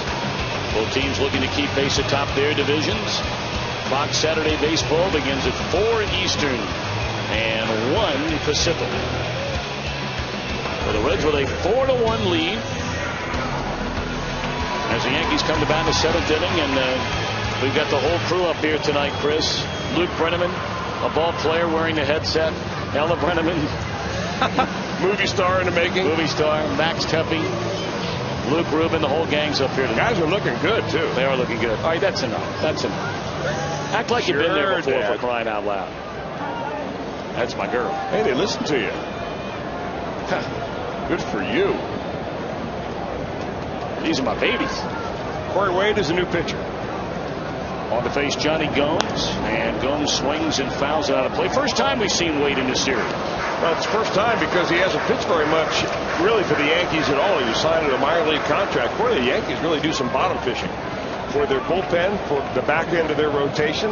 Two guys that we've seen in this series so far, Freddie Garcia and tonight's pitcher Brian Gordon, are guys who were originally signed up, or they were on either minor league contracts or plucked off a minor league roster to make the Yankees team.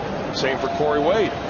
All those injuries we talked about earlier, guys like Philip Hughes, Bartolo Colon in their starting rotation. The bullpen, Java Chamberlain, Rafael Soriano, Pedro Feliciano, no more DeMarso Marte. I mean, these were guys that figured to be a big part of a good Yankee bullpen. And Soriano's been a closer the last number of years, and he was going to be setting up Mariano Rivera. And there's a base hit for Jonny Gomes. Johnny has his second hit tonight. Johnny's hit the ball hard now. Not maybe that time, good overspin, but I mean, he's picked up two very hard hit balls. One obviously the home run, a line drive to right field. He jumps after a high fastball up and out of the zone.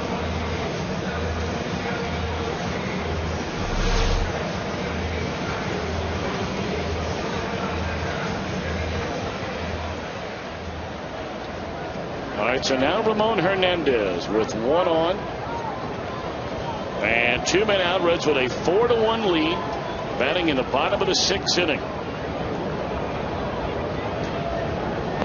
Big story tonight, really two of them. Chris Heisey, a pair of home runs, has knocked in 3, first time in his career.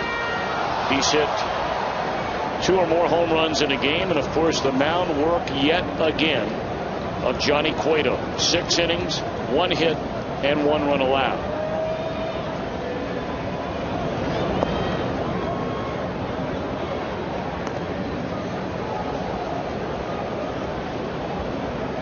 Cueto trying to stay focused down on that Reds bench, and in the dugout not a hint of activity in the Cincinnati bullpen.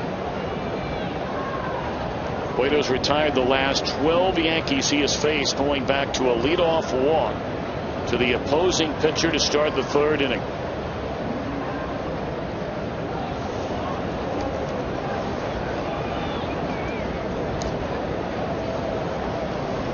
Who's not been a very busy man in this series so far, Chris, is our buddy Juan Porky Lopez. You're right about that. Not many phone calls down to Porky so far from Brian Price. You like it that way.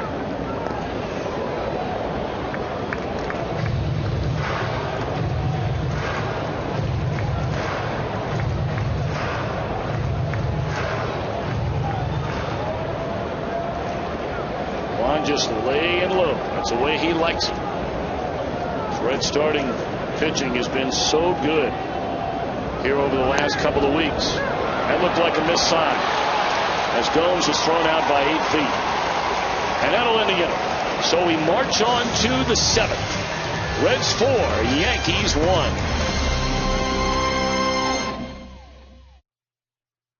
Sports Ohio brought to you by AT&T.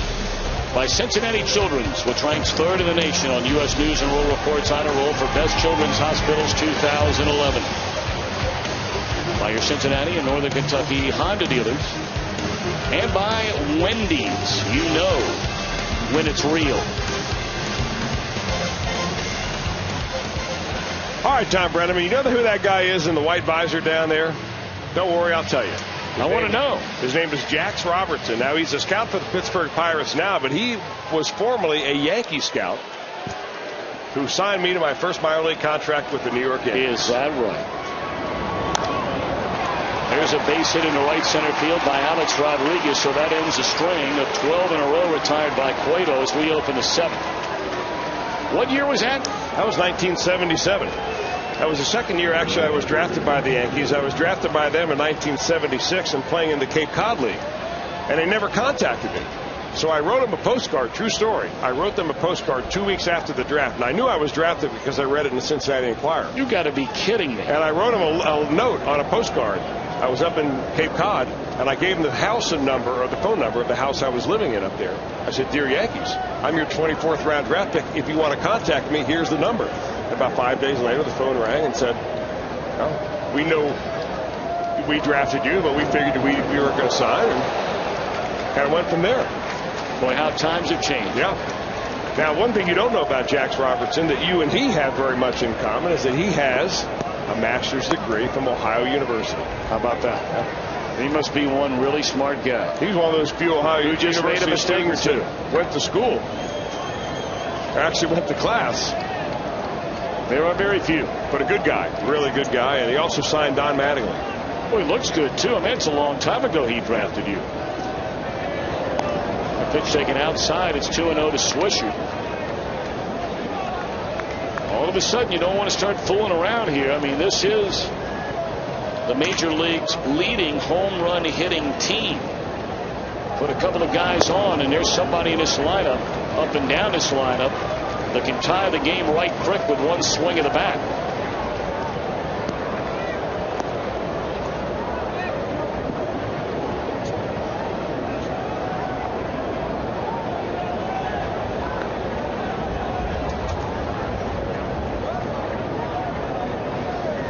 Swisher, and he takes all the way, and now all of a sudden the Yankees trailing 4-1 when they came to the plate. Get a hit by Rodriguez, who advances on a wild pitch, a walk to Swisher, and the tying run will come to the plate. Russell Martin 0 for 2, has 9 home runs on the year. Well, they are definitely a quick strike offense with all the home runs that they hit. In fact, Dusty Baker and I were talking about that between games, about when you rely on your home runs to score runs. I think something like 48% or so of their runs are scored via the home run. And when you rely on that as your offense, you stand a chance of being shut down completely. They've been shut out 5 times already this year, the Yankees have. But that said, they could come back in a hurry, and 3 runs in this ballpark does not mean a whole lot. Martin is bounced out to third and popped up to Joey Votto. Strike 1. Reds have action in their bullpen for the first time all night. The left-hander Bill Bray, the right-hander Logan Ondrusek, both beginning to crank it up in a hurry, and now trotting out to the mound. Reds pitching coach Brian Price. Cueto sitting on 90 pitches here in the 7th inning with 2 on and nobody out. Well, this is a time probably just to get out there and refocus Jonny Cueto. Now, he has not had a batter on run or a base runner since the 3rd inning, so he hasn't pitched out of the stretch. And you get used to throwing out of the full lineup, and all of a sudden things are a little bit different. You've got to make real good pitches out of that set position.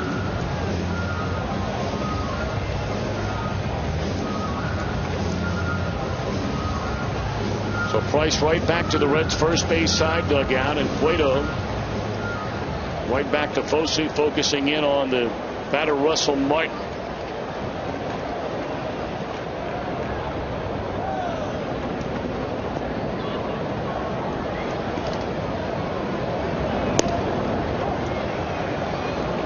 They remember when Martin was up at the plate back in the 4th inning, Cueto got ahead, 1 ball and 2 strikes, doubled up on back-to-back fastballs in on Martin. And then on a 3-2 pitch got him away to pop up. And now Cueto wanting to talk to Ramon Hernandez. Well, this is certainly a guy that Jonny Cueto would like to have up here in this situation.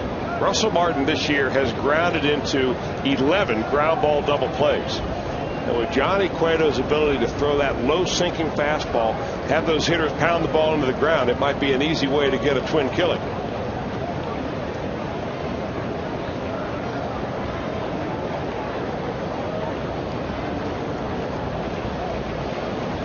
One and one to Martin, and just under the knees, 2 balls and a strike.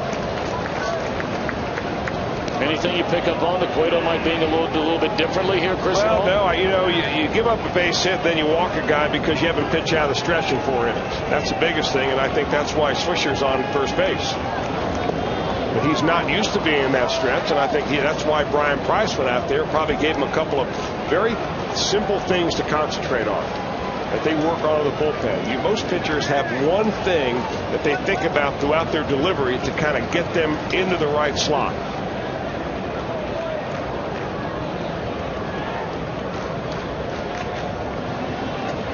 Cueto got ahead 0-1. The visit to the mound by Price, and now all of a sudden it's 3-1. And now 3 balls and 2 strikes.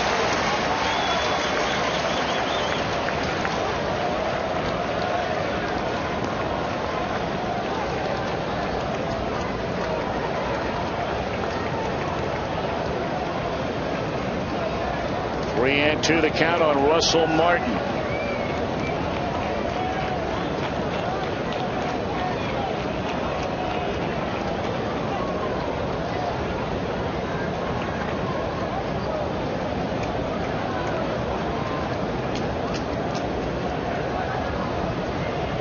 It's a big pitch in a big situation here for Cueto with a 3-run lead in the 7th inning. And a bouncing ball foul. Johnny going to have to make another pitch on a full count to a good hitter in Martin.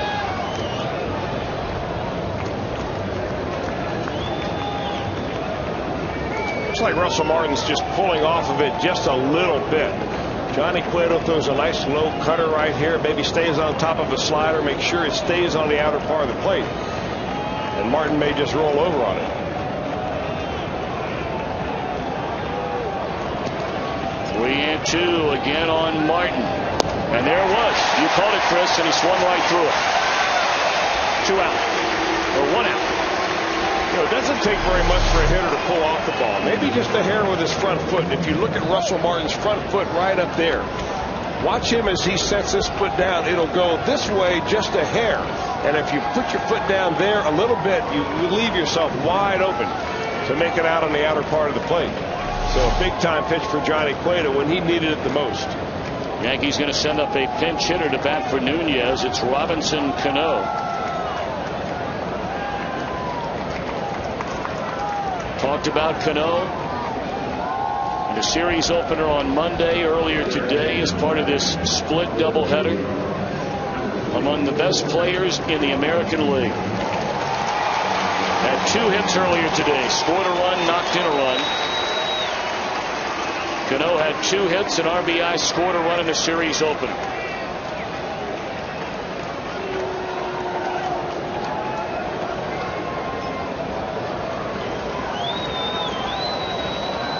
Well, Cano hits a lot of balls on the ground too.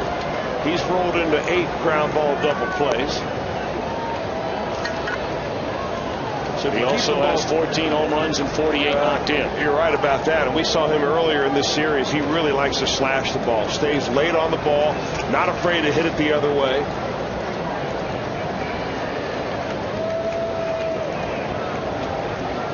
The key right here for Jonny Cueto is keeping the ball down. I mean, from the knees on down. Biggest batter of the night for Cueto. They won't go to their bench, you wouldn't figure, again, as they've already burned their shortstop Nunez. For the pinch hitter here, Robinson Cano, and it's ball 1. Well, I guarantee you that this matchup has happened many times before, because both Jonny Cueto and Robinson Cano are from the same town in the Dominican Republic, San Pedro de Macorís. Cano a little bit older. Swung on and fouled off and out of play. I would imagine Jonny Cueto was playing up. Oh, yeah.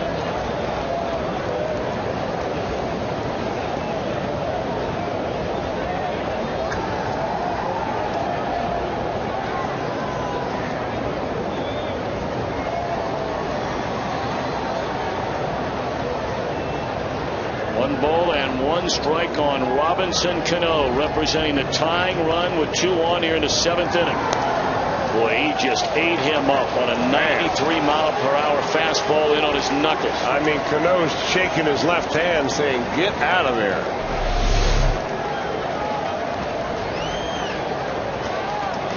That's big league fastball right there.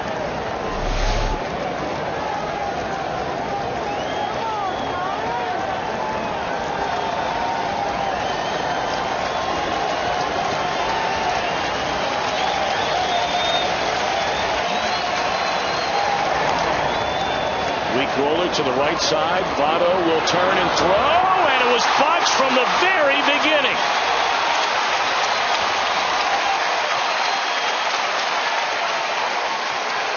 Indecisive, it appeared, was Joey Votto. He looked at second, and by the time he turned around to feed Cueto, Cueto not only had to catch a ball but find the bag. Yeah, very awkward looking play. Joey Votto really doesn't have much of a chance because the ball was hit very slowly. Swisher's already on his way to second base, nearly all the way there by the time Votto gets it. Plus, he's got no throwing lane. So he's going to turn around, throw off balance, and Jonny Cueto gets there in time. Foot on the bag, but the ball's just down around his knees. That's a tough play to make for a pitcher, I got to tell you. I'm a little surprised they gave Cueto that error. It shouldn't be his error.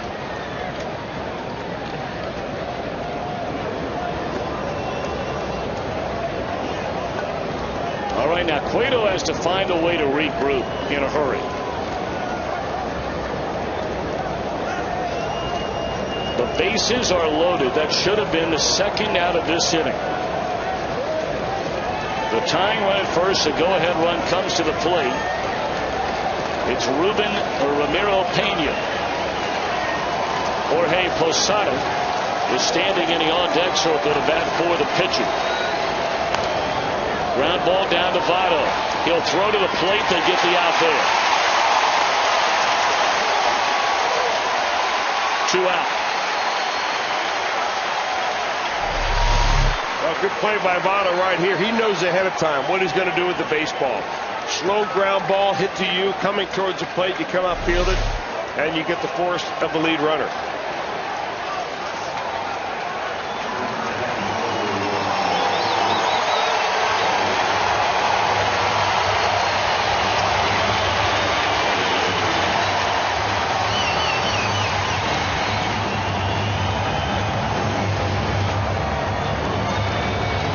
Posada, who got off to such a good start the first 3 weeks of this season. In fact, Posada clubbed 6 home runs in the first 3.5 weeks.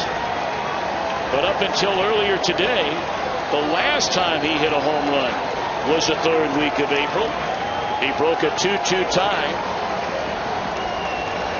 with a 2-1 home run to the first row in the right field seats in the 6th inning. And a weak ground ball, and how about Cueto doing it again tonight?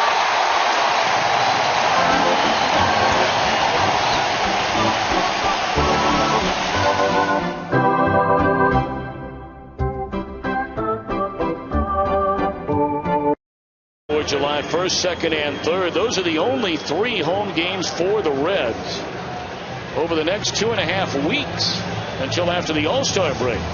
Reds will take on the Cleveland Indians. 3-game series presented by the Ohio Lottery. 513-381-REDS or visit reds.com.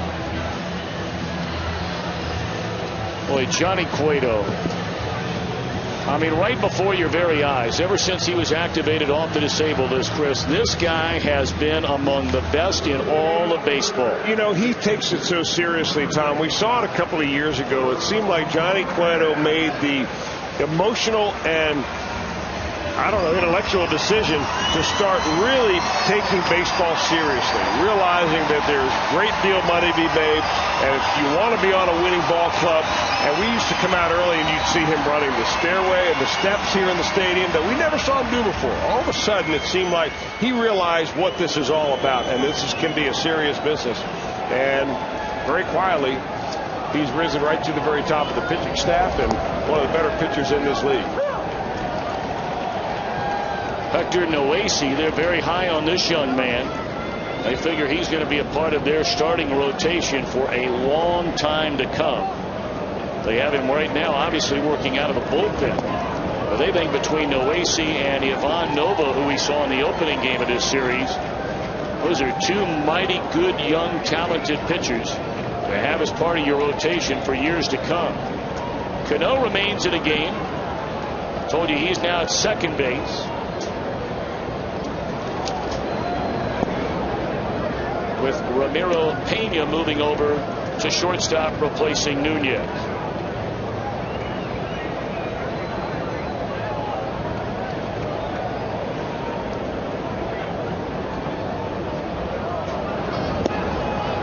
Fernandez gone swinging to begin the Reds' 7th inning.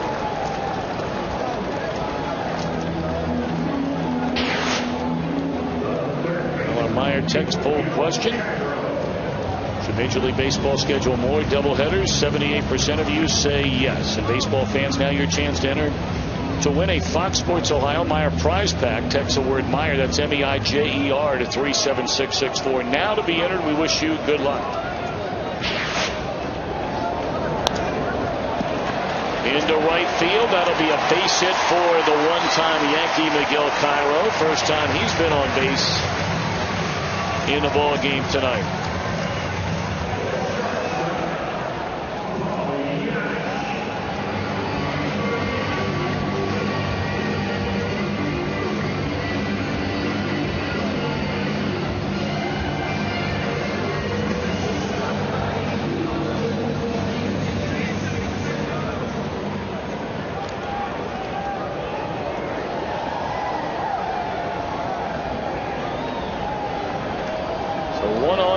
For Giannis, who has one hit in 2 at-bats. Giannis had that 1-out single in the 5th inning. Cueto bunted him over. And then with a 2-1 lead, that turned into a 4-1 advantage when Heisey hit his 2nd home run of the game.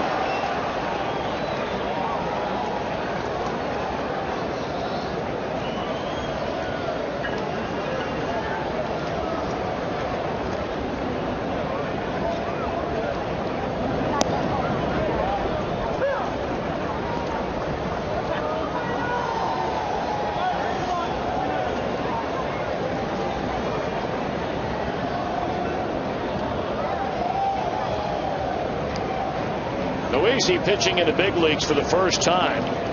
Made his major league debut on the 18th of May in Baltimore. Got a win in his major league debut. And Giannis turns on one and hammers it into left.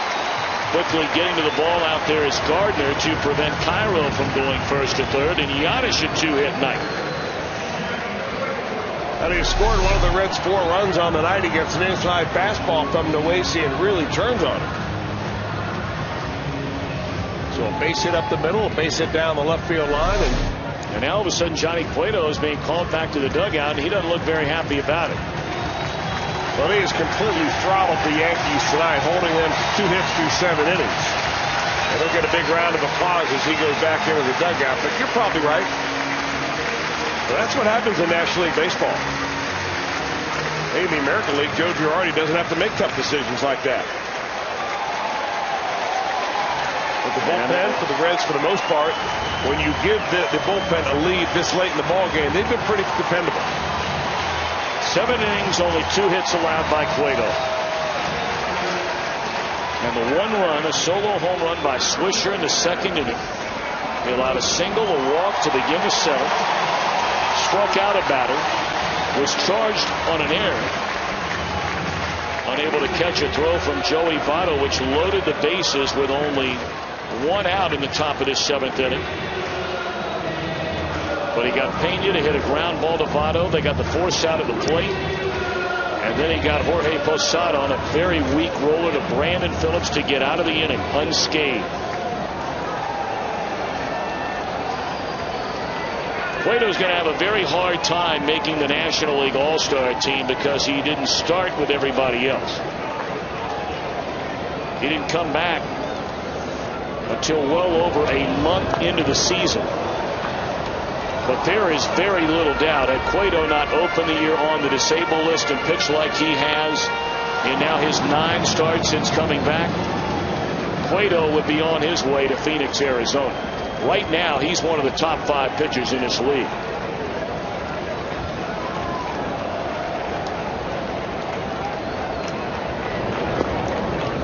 Breaking ball to the pinch hitter Scott Rowland is in there. Strike. 0-2 on Rowland.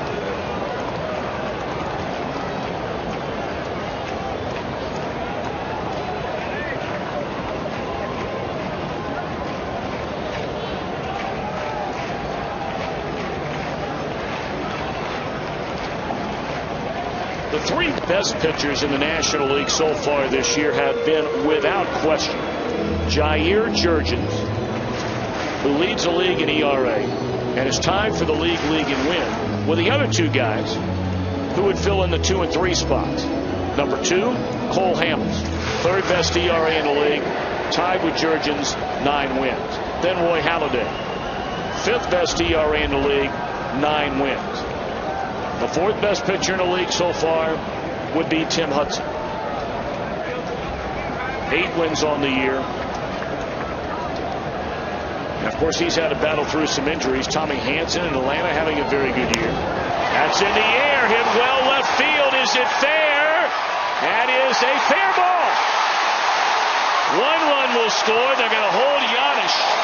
And a pinch hit double by Rolen makes it a 4-run lead. Well, the at-bat was not looking very good for Scott Rowland. He went down 0-2 early, saw a fastball and a slider. And he gets another slider right here, but this time Hector Noese hangs it, and Rowland drives it down the line. The only question was whether it would hook enough to stay fair or foul. And right against the foul pole, it looked like at the base of the wall. Rowland picks up a double, and that's a big run. Well, now a chance to blow this thing wide open. Runners at second and third, infield in, 1 out, and here's Heisey, who has 2 home runs and 3 knocked in.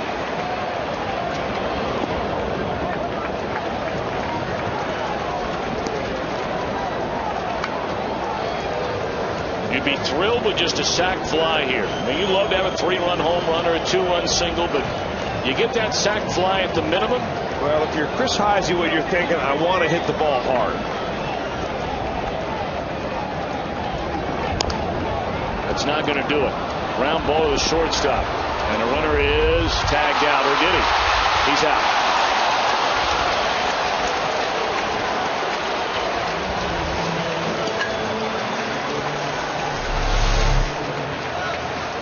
On a slow roll to the plate, Paul Giannis sees it coming. And the first tag looked like right there. That Russell Martin mixed them, and I'm not so sure that DJ Rayburn wasn't going to call him for being out of the baseline anyway. It wouldn't matter. Got to get the ball out of the infield in that situation to guarantee a run.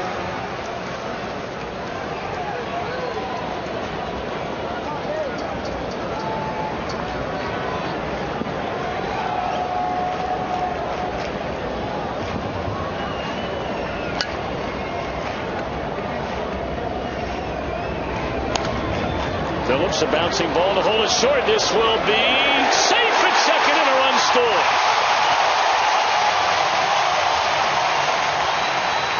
Heisey running hard all the way and able to beat the throw from Pena to Cano.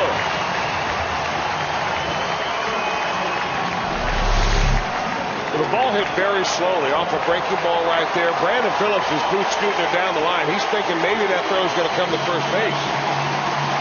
But they decide to go to shortstop. And even with Robinson Cano playing second base like it is first base, stretching, trying to grab that ball quickly, Heisey gets in there in time, and that is a big run. And it scored an infield hit for Phillips, and rightfully so. There was no way they were going to throw him out of first base. So now Votto with 2 big runs in here in the bottom half of the 7th inning.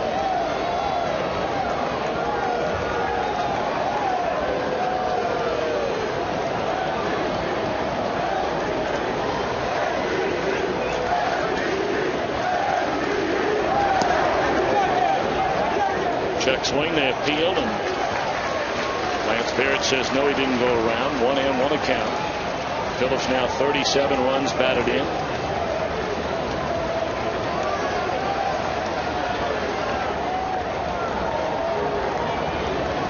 Votto 0 for 3. Twice his bounce to second. He's also flied out to right. And there's another good pitch to hit. He had one in his last at bat and fouled it away, and had another good one right there.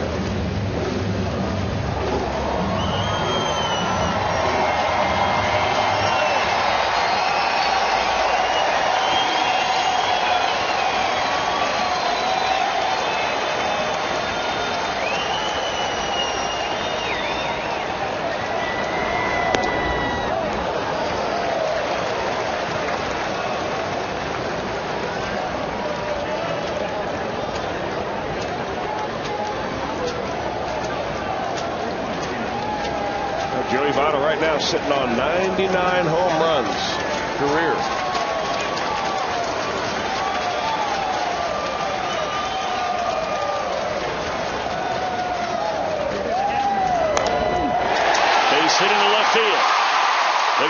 the runner at third. Gardner got to that ball so quickly. Boy, does he get a jump on balls in the outfield. Well, he was playing a little shallow anyway, trying to take the short base hit away from Joey Votto to left field. That ball was struck well, one hop, and Gardner's right there. Mark Berry's putting the brakes on.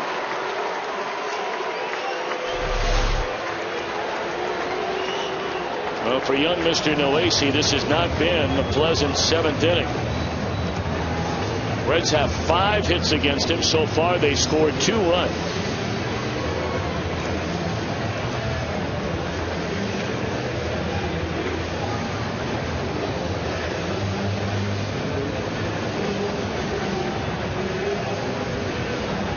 We could read Larry Rothschild's lips here. Very specific on what he wanted to have happen on the first pitch in this at-bat to Jay Bruce and how they were going after him the rest of this at-bat.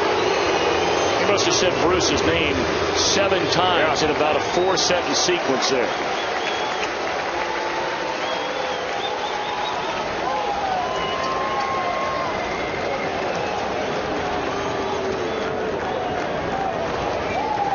Reds leading by 5. They're loaded with 2 out. And a first pitch breaking ball, figuring Bruce was looking dead red.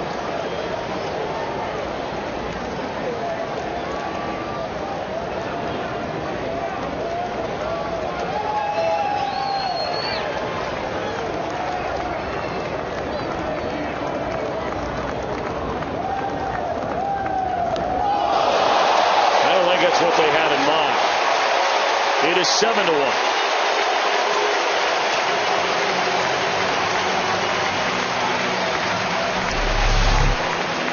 Well, a first pitch breaking ball, second pitch fastball up and in, and that little sidearm sling of Hector Noesi gets that ball way up, and it cut right into Jay Bruce.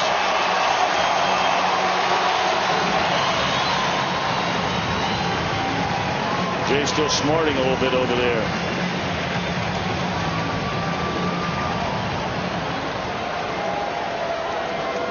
Now they're loaded for Jonny Gomes.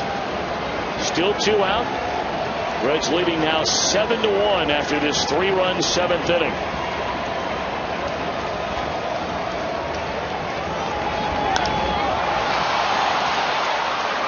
In the air right field, and Swisher waits inning over, but 3 big runs to take a 4-1 lead to a 7-1 lead.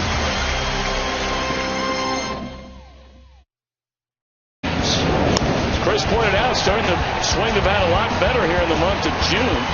Has a couple of hits tonight, including this home run in the 2nd inning, his 9th of the year.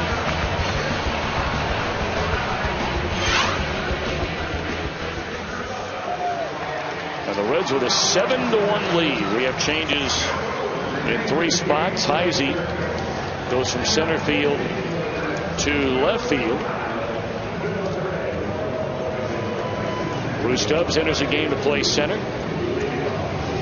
And now taking over at third is Scott Rowland, following that pinch hit double to knock in a run. And on the mound, replacing Johnny Cueto, is left-hander Bill Bray. Now, Bill Bray pitched a 1-2-3 inning in the first ball game. He came in to face Granderson, Swisher, and Robinson Cano. And he'll get some left-handers in this inning, with Gardner and Granderson, the first 2 scheduled hitters of the 8th inning.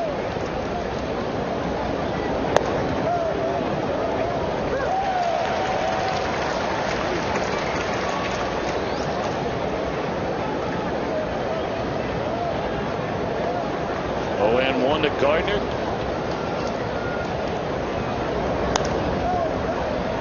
Into left field. Heisey got a good jump on it. 1 out. Boy, it's a lot more fun when you're playing well and scoring a few runs, isn't it? Certainly enlivens the crowd a little bit. They didn't have a lot to cheer about the first couple of games of this series.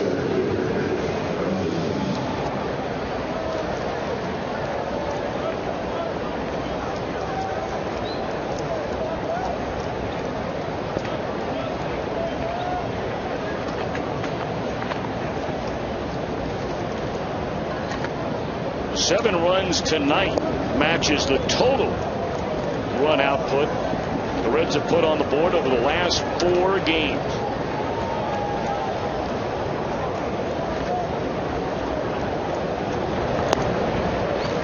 course, they still have another week plus 10 total games. Is that right? 10-9 total games against American League teams. They have the 6-game, 6-day road trip through Baltimore and Tampa Bay, and then the 3 here against Cleveland before they get right back in the heart of the National League Central. That last road trip leading up to the All-Star break, where they play 3 games in St. Louis and then 4 games in Milwaukee.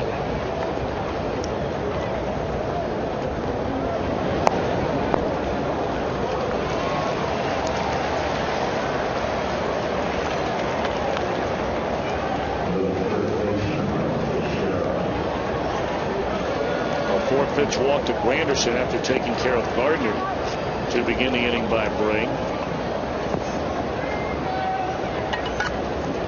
Yankees had him loaded with 1 out in the 7th inning of a 3-run game.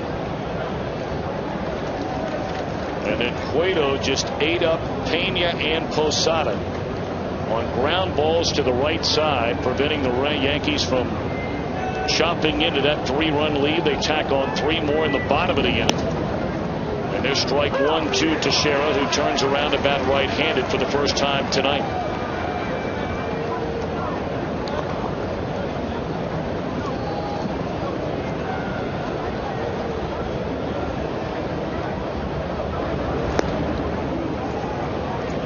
Teixeira almost dead even this year as far as the batting average is concerned. Obviously, the power numbers are going to be heavily tilted to the left side of the plate, with far more at bats than you get as a right-handed batter.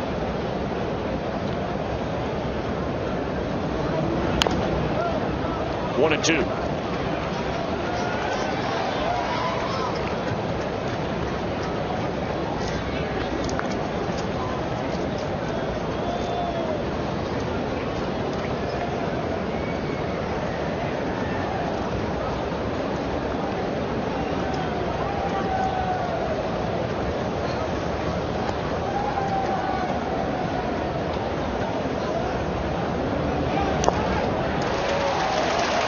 In and out of the mid of Ramon Hernandez. Folks, remember to come for the Reds and stay for more fun. Enter to win Cincinnati USA getaway package by visiting CincinnatiUSA.com/boxsports.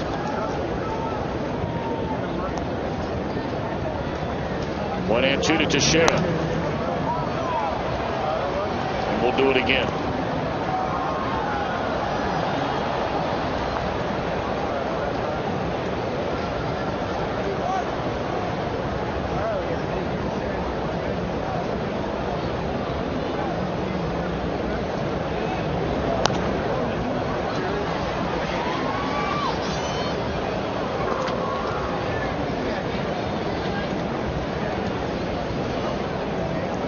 To see the Yankees, obviously, these 3 games during the regular season, and pretty much, Chris, we're working nights when the Yankees are playing somewhere else, so you really don't even get a chance to watch many other teams on television. But the one thing that really I'm just stunned by in regard to Teixeira, for a guy who has put up the power numbers that he puts up every single year. And I mean, you're talking about one of the great switch hitters in the history of the game, right? Especially from a power standpoint. It is amazing the frequency with which he fouls pitches away to keep at bats alive. And foul tip that one into the mid of Hernandez, but he has had a number of extended at bats just in this series. We're seeing that more and more out of Joey Votto. Now, Votto doesn't put up nearly the home run numbers that Mark Teixeira has, at least not so far in his career. But that seems to be a strategy that, these good hitters do. They foul off the tough pitches, and then they finally wait until a pitcher makes a mistake, and then pow, there it goes. So Bray will leave with 1 on and 2 out. Nick Massick comes in to face A-Rod. 1 on, 2 out. Reds leading 7-1. For a post-game Reds white and blue fireworks show featuring a Hall of Fame rock legend soundtrack courtesy of PNC Bank. For tickets, call 513-381-REDS or visit Reds.com. It's been so much fun having these sellout crowds on hand for 3 straight games here at Great American Ballpark. After big crowds over the weekend against Toronto. And boy, there are some big time games coming up here at home for the Reds. In the month of July, we talked about the 3-game series here against Cleveland, the only 3 games at home between now and the All-Star break, as Nick Massett comes in to face Rodriguez. But when the Reds come back out of the break, it immediately starts with a 3-game series against the Cardinals. They go away for 3 days against the Pirates, and then they come back for their longest homestand of the year. That ball is launched into left center field by Rodriguez. And that's up against a wall. They're going to wave around the runner. And that'll be an RBI double by Alex Rodriguez on a 1-0 pitch to make it a 7-2 game.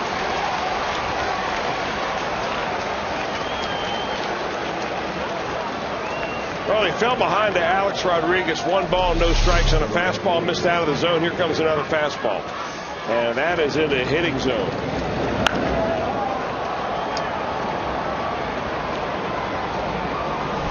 That's why it was so important that the Reds just keep adding on runs. 2 in the 5th, 3 more in the 7th. And you take into this inning a 6-run lead, you give up a run, there's no big deal. So the inning continues now for the switch hitting Nick Swisher. A run in, 2 out, 1 on. Rodriguez drives in his 45th run.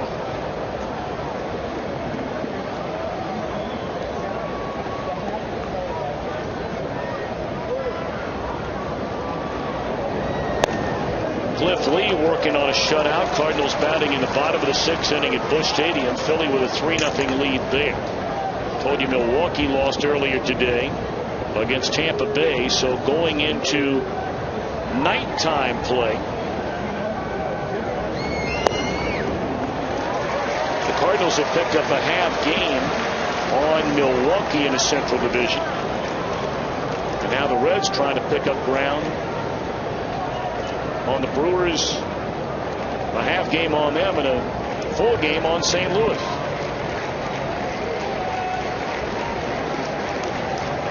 Oh, and 2 to Swisher. Strike 3 called, and Swisher knew it.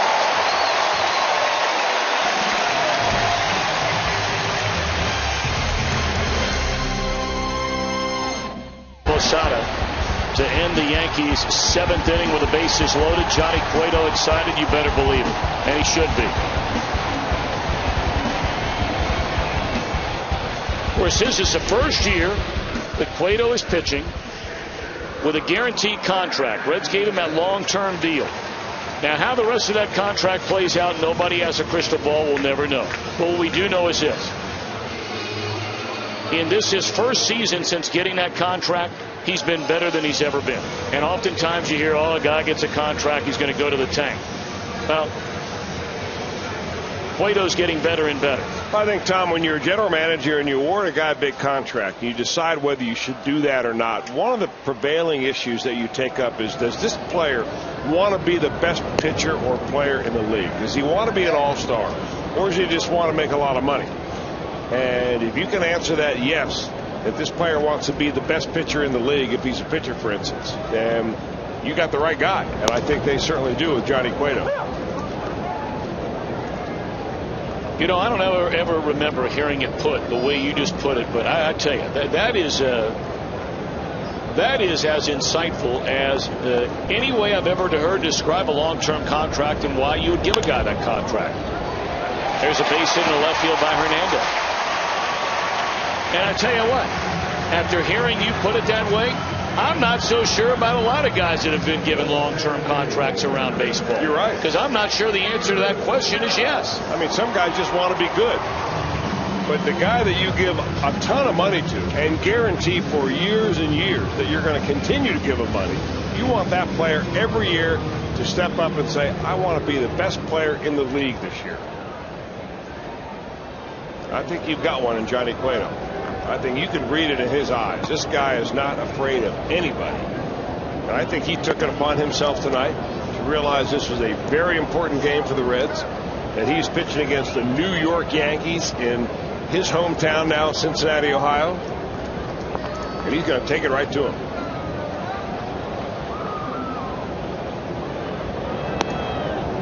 And he took it right to him. I mean, 7 innings of 2-hit baseball. Absolutely right.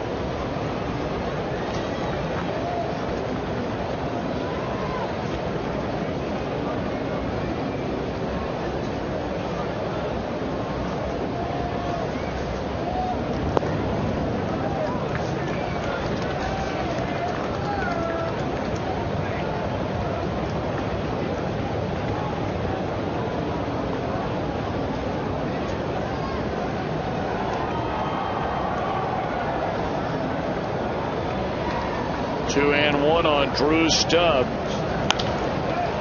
Ground ball in the hole. They get one, and they try to double up Stubbs. That doesn't happen. 1 out in the inning. Boy, quick turn, though, by Robinson Cano. We really haven't seen him attempt to turn a double play under pressure like that. He got rid of that ball right now. Watch this turn by the Yankee second baseman. There's something on it.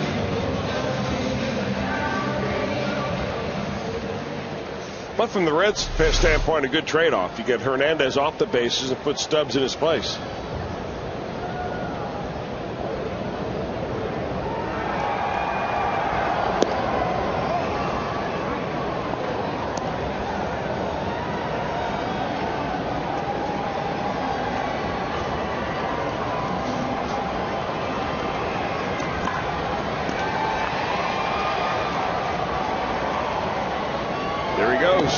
And a throw down to second base, and he's safe. That's a good throw by Martin.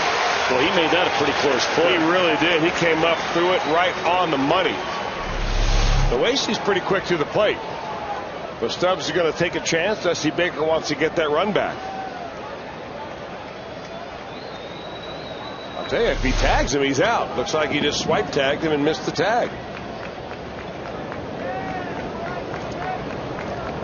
22 stolen bases now for Stubbs. He's only been thrown out twice all year.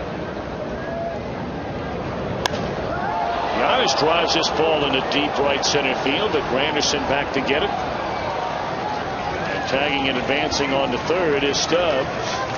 2 out. And now Rolen will bat for the second time since coming on just 1 inning ago. And he had that pinch hit double down the left field line.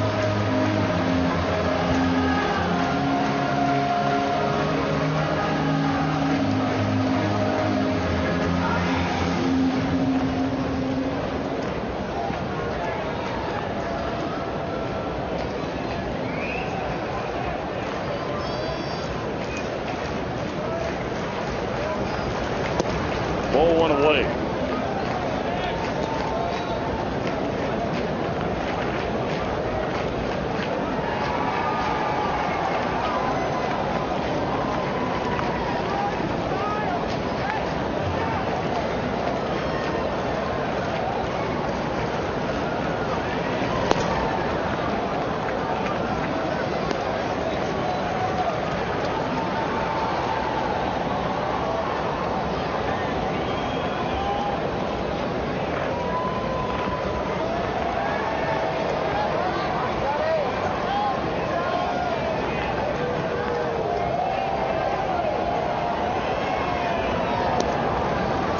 Now to Rolen.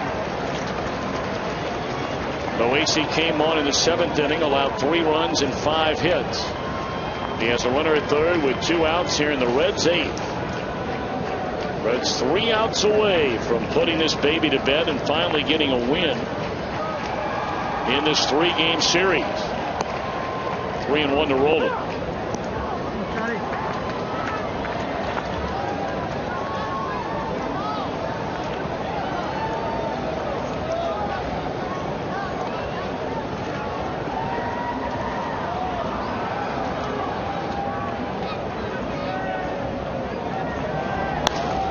Base hit right field. Not a bad night off the bench for Rolen. 2 at-bats, 2 hits, 2 batted in.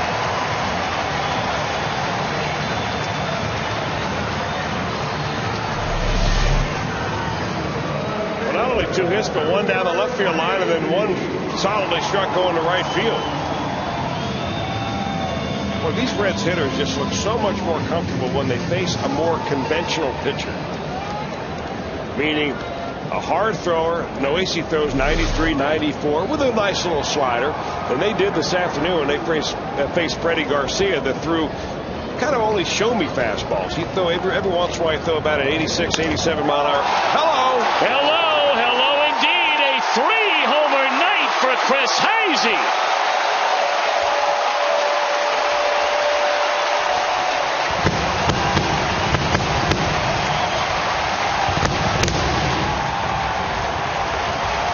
Solo home run in the first, 2-run home run in the fifth, 2-run blast here in the 8th inning for Heisey. You don't see many curtain calls here at Great American Ballpark, but if there's ever a time for one, it is right now for Heisey. His first multi-homer game of his career. They're still standing. They're still cheering. Attaboy.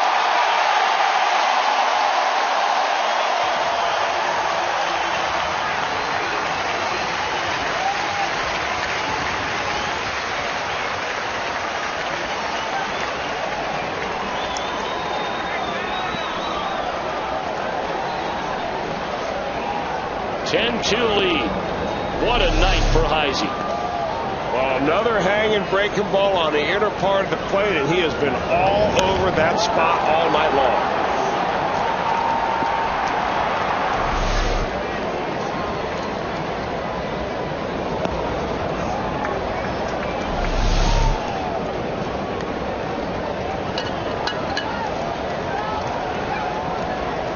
Well, you know that's the first time he's ever had a curtain call in his major league career, too. No doubt about that. Couldn't happen to a nicer kid. What a great young man. Reds have a lot of those guys that are real easy guys to root for. Yeah.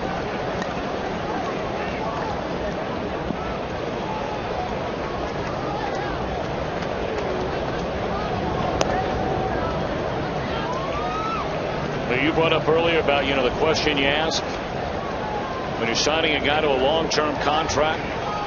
We meet so many of these young men, and in a day and age where you hear so many critical things said about young people, and the way they're growing up or the way they're brought up. You always ask the question, would you be proud to call that young man your son? And I mean, Chris Heisey, that's one of the quickest yes you could ever utter. No question about that.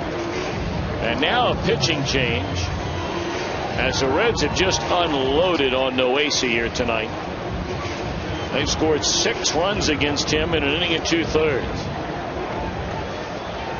We understand there might be some bad weather coming. We got to start moving along here in the bottom of the 8th. The Yanks go to their bullpen with 2 outs, 1 on. 10-2, Reds in front. Of the game, who else would it be? This would be plural drives of the game. Home run in the first, solo shot. 2-run homer in the 5th. 2-run homer in this 8th inning. First multi-home run game in the young career of Chris Heisey. Luis Ayala takes over on the mound, trying to get the final out here in the bottom of the 8th inning. Reds have poured it on their last 2 at bats. It was a 3-run game when they came to the plate in the 7th. Check swing roller, and Rodriguez throws out Votto to end the inning. But the Reds get 3 more. We go to the 9th. Reds leading 10-2. On defense. Play of the game. Cutting down a potential run in that 7th inning with the bases loaded and 1 out.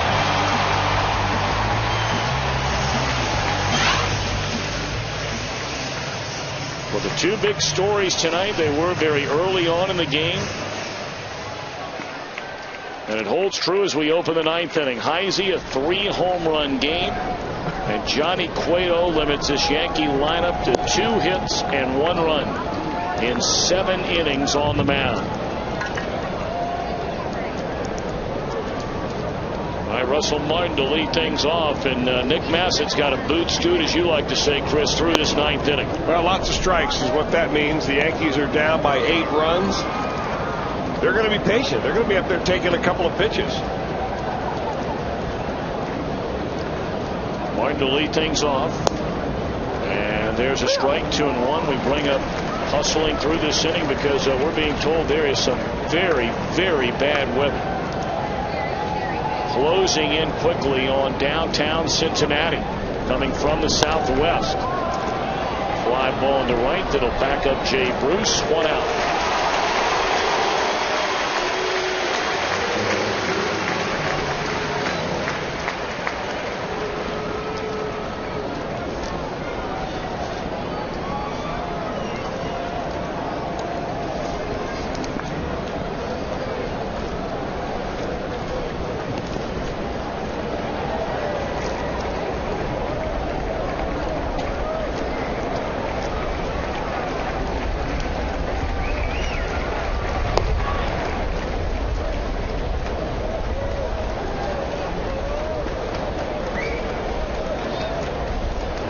Came on the bat in the 7th inning with 2 on. Reds at the time had a 3-run lead. There's a rocket into center field by Cueto.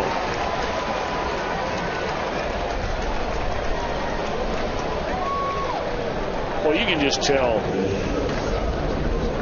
the clubs in the American League that have to face this Yankee team, you know, in a best of 5 or a best of 7, I don't know if their starting pitching right now is good enough to beat Boston. I mean, they've been dominated by Boston so far this year, and I don't know if their starting pitching is good enough to beat Tampa Bay or, you know, some of the other contending teams and the teams that are going to be in contention as the year goes on. And certainly it was exposed last year in the postseason when they were eliminated, you know, quickly by the Rangers. But there's a strike. They let the runner take second base. If you're a pitcher, you better be on your game to stop this lineup when they've got all the horses in a line. Well, they can wear you down. No doubt. Not only do they hit the long ball, Tom, we saw how patient they were in the first couple of games, how they slapped the ball into foul balls and made it so tough to just get them out. I mean, they can get everybody back healthy, and granted, Jeter is not the player that he once was. It's not to say that he won't come back after the trip to the DL and start swinging the bat better. But man, when they have Rodriguez and Jeter, Cano, Teixeira, Gardner, Granderson, Swisher, and strike 3 to Pena. That's why I'm a little surprised that Posada has not caught a little bit. Martin is a nice right-handed batter, can do some things. Posada's got up there in age, but I'm still a little surprised they've not had Posada catch some. Looking ahead down the road, or maybe having that one extra bat from the left side in the lineup. And those are just my observations from watching in the last couple of I days. agree completely with you, but I haven't seen Jorge Posada catch very much over the last couple of years. I mean, has he lost so much that he can't really be serviceable behind the plate? He certainly has a potent bat.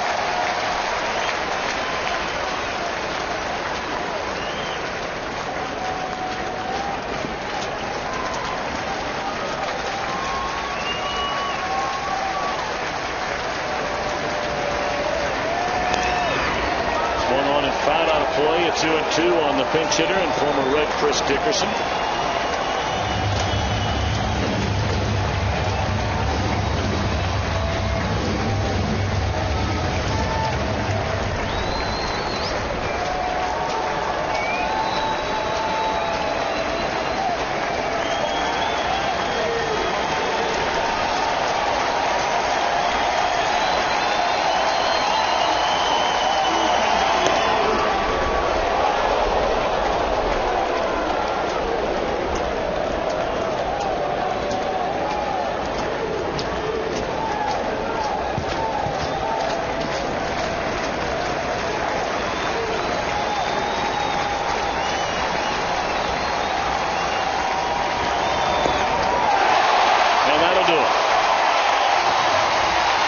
massive fans, the final two. Jonny Cueto goes to 5-2 on the year. And the Reds celebrate a 10-2 victory here tonight behind the strong right arm of Cueto and the big bat of that man, Chris Heisey, clubbing 3 home runs in a game. Well, it was 10-2 now, but not until late in the ball game did the Reds really pour it on. A lot of it on the shoulders of that man, Chris Heisey, who jumped on 3 inside breaking pitches to hit home runs into left field, and Jonny Gomes added 1 into the upper deck. Dusty Baker sees his ball club salvage 1 out of 3, and Jonny Cueto continues to dominate hitters in the major leagues. A 10-2 win, that's the way you ended up. So 10-2 our final. We'll be back in a moment.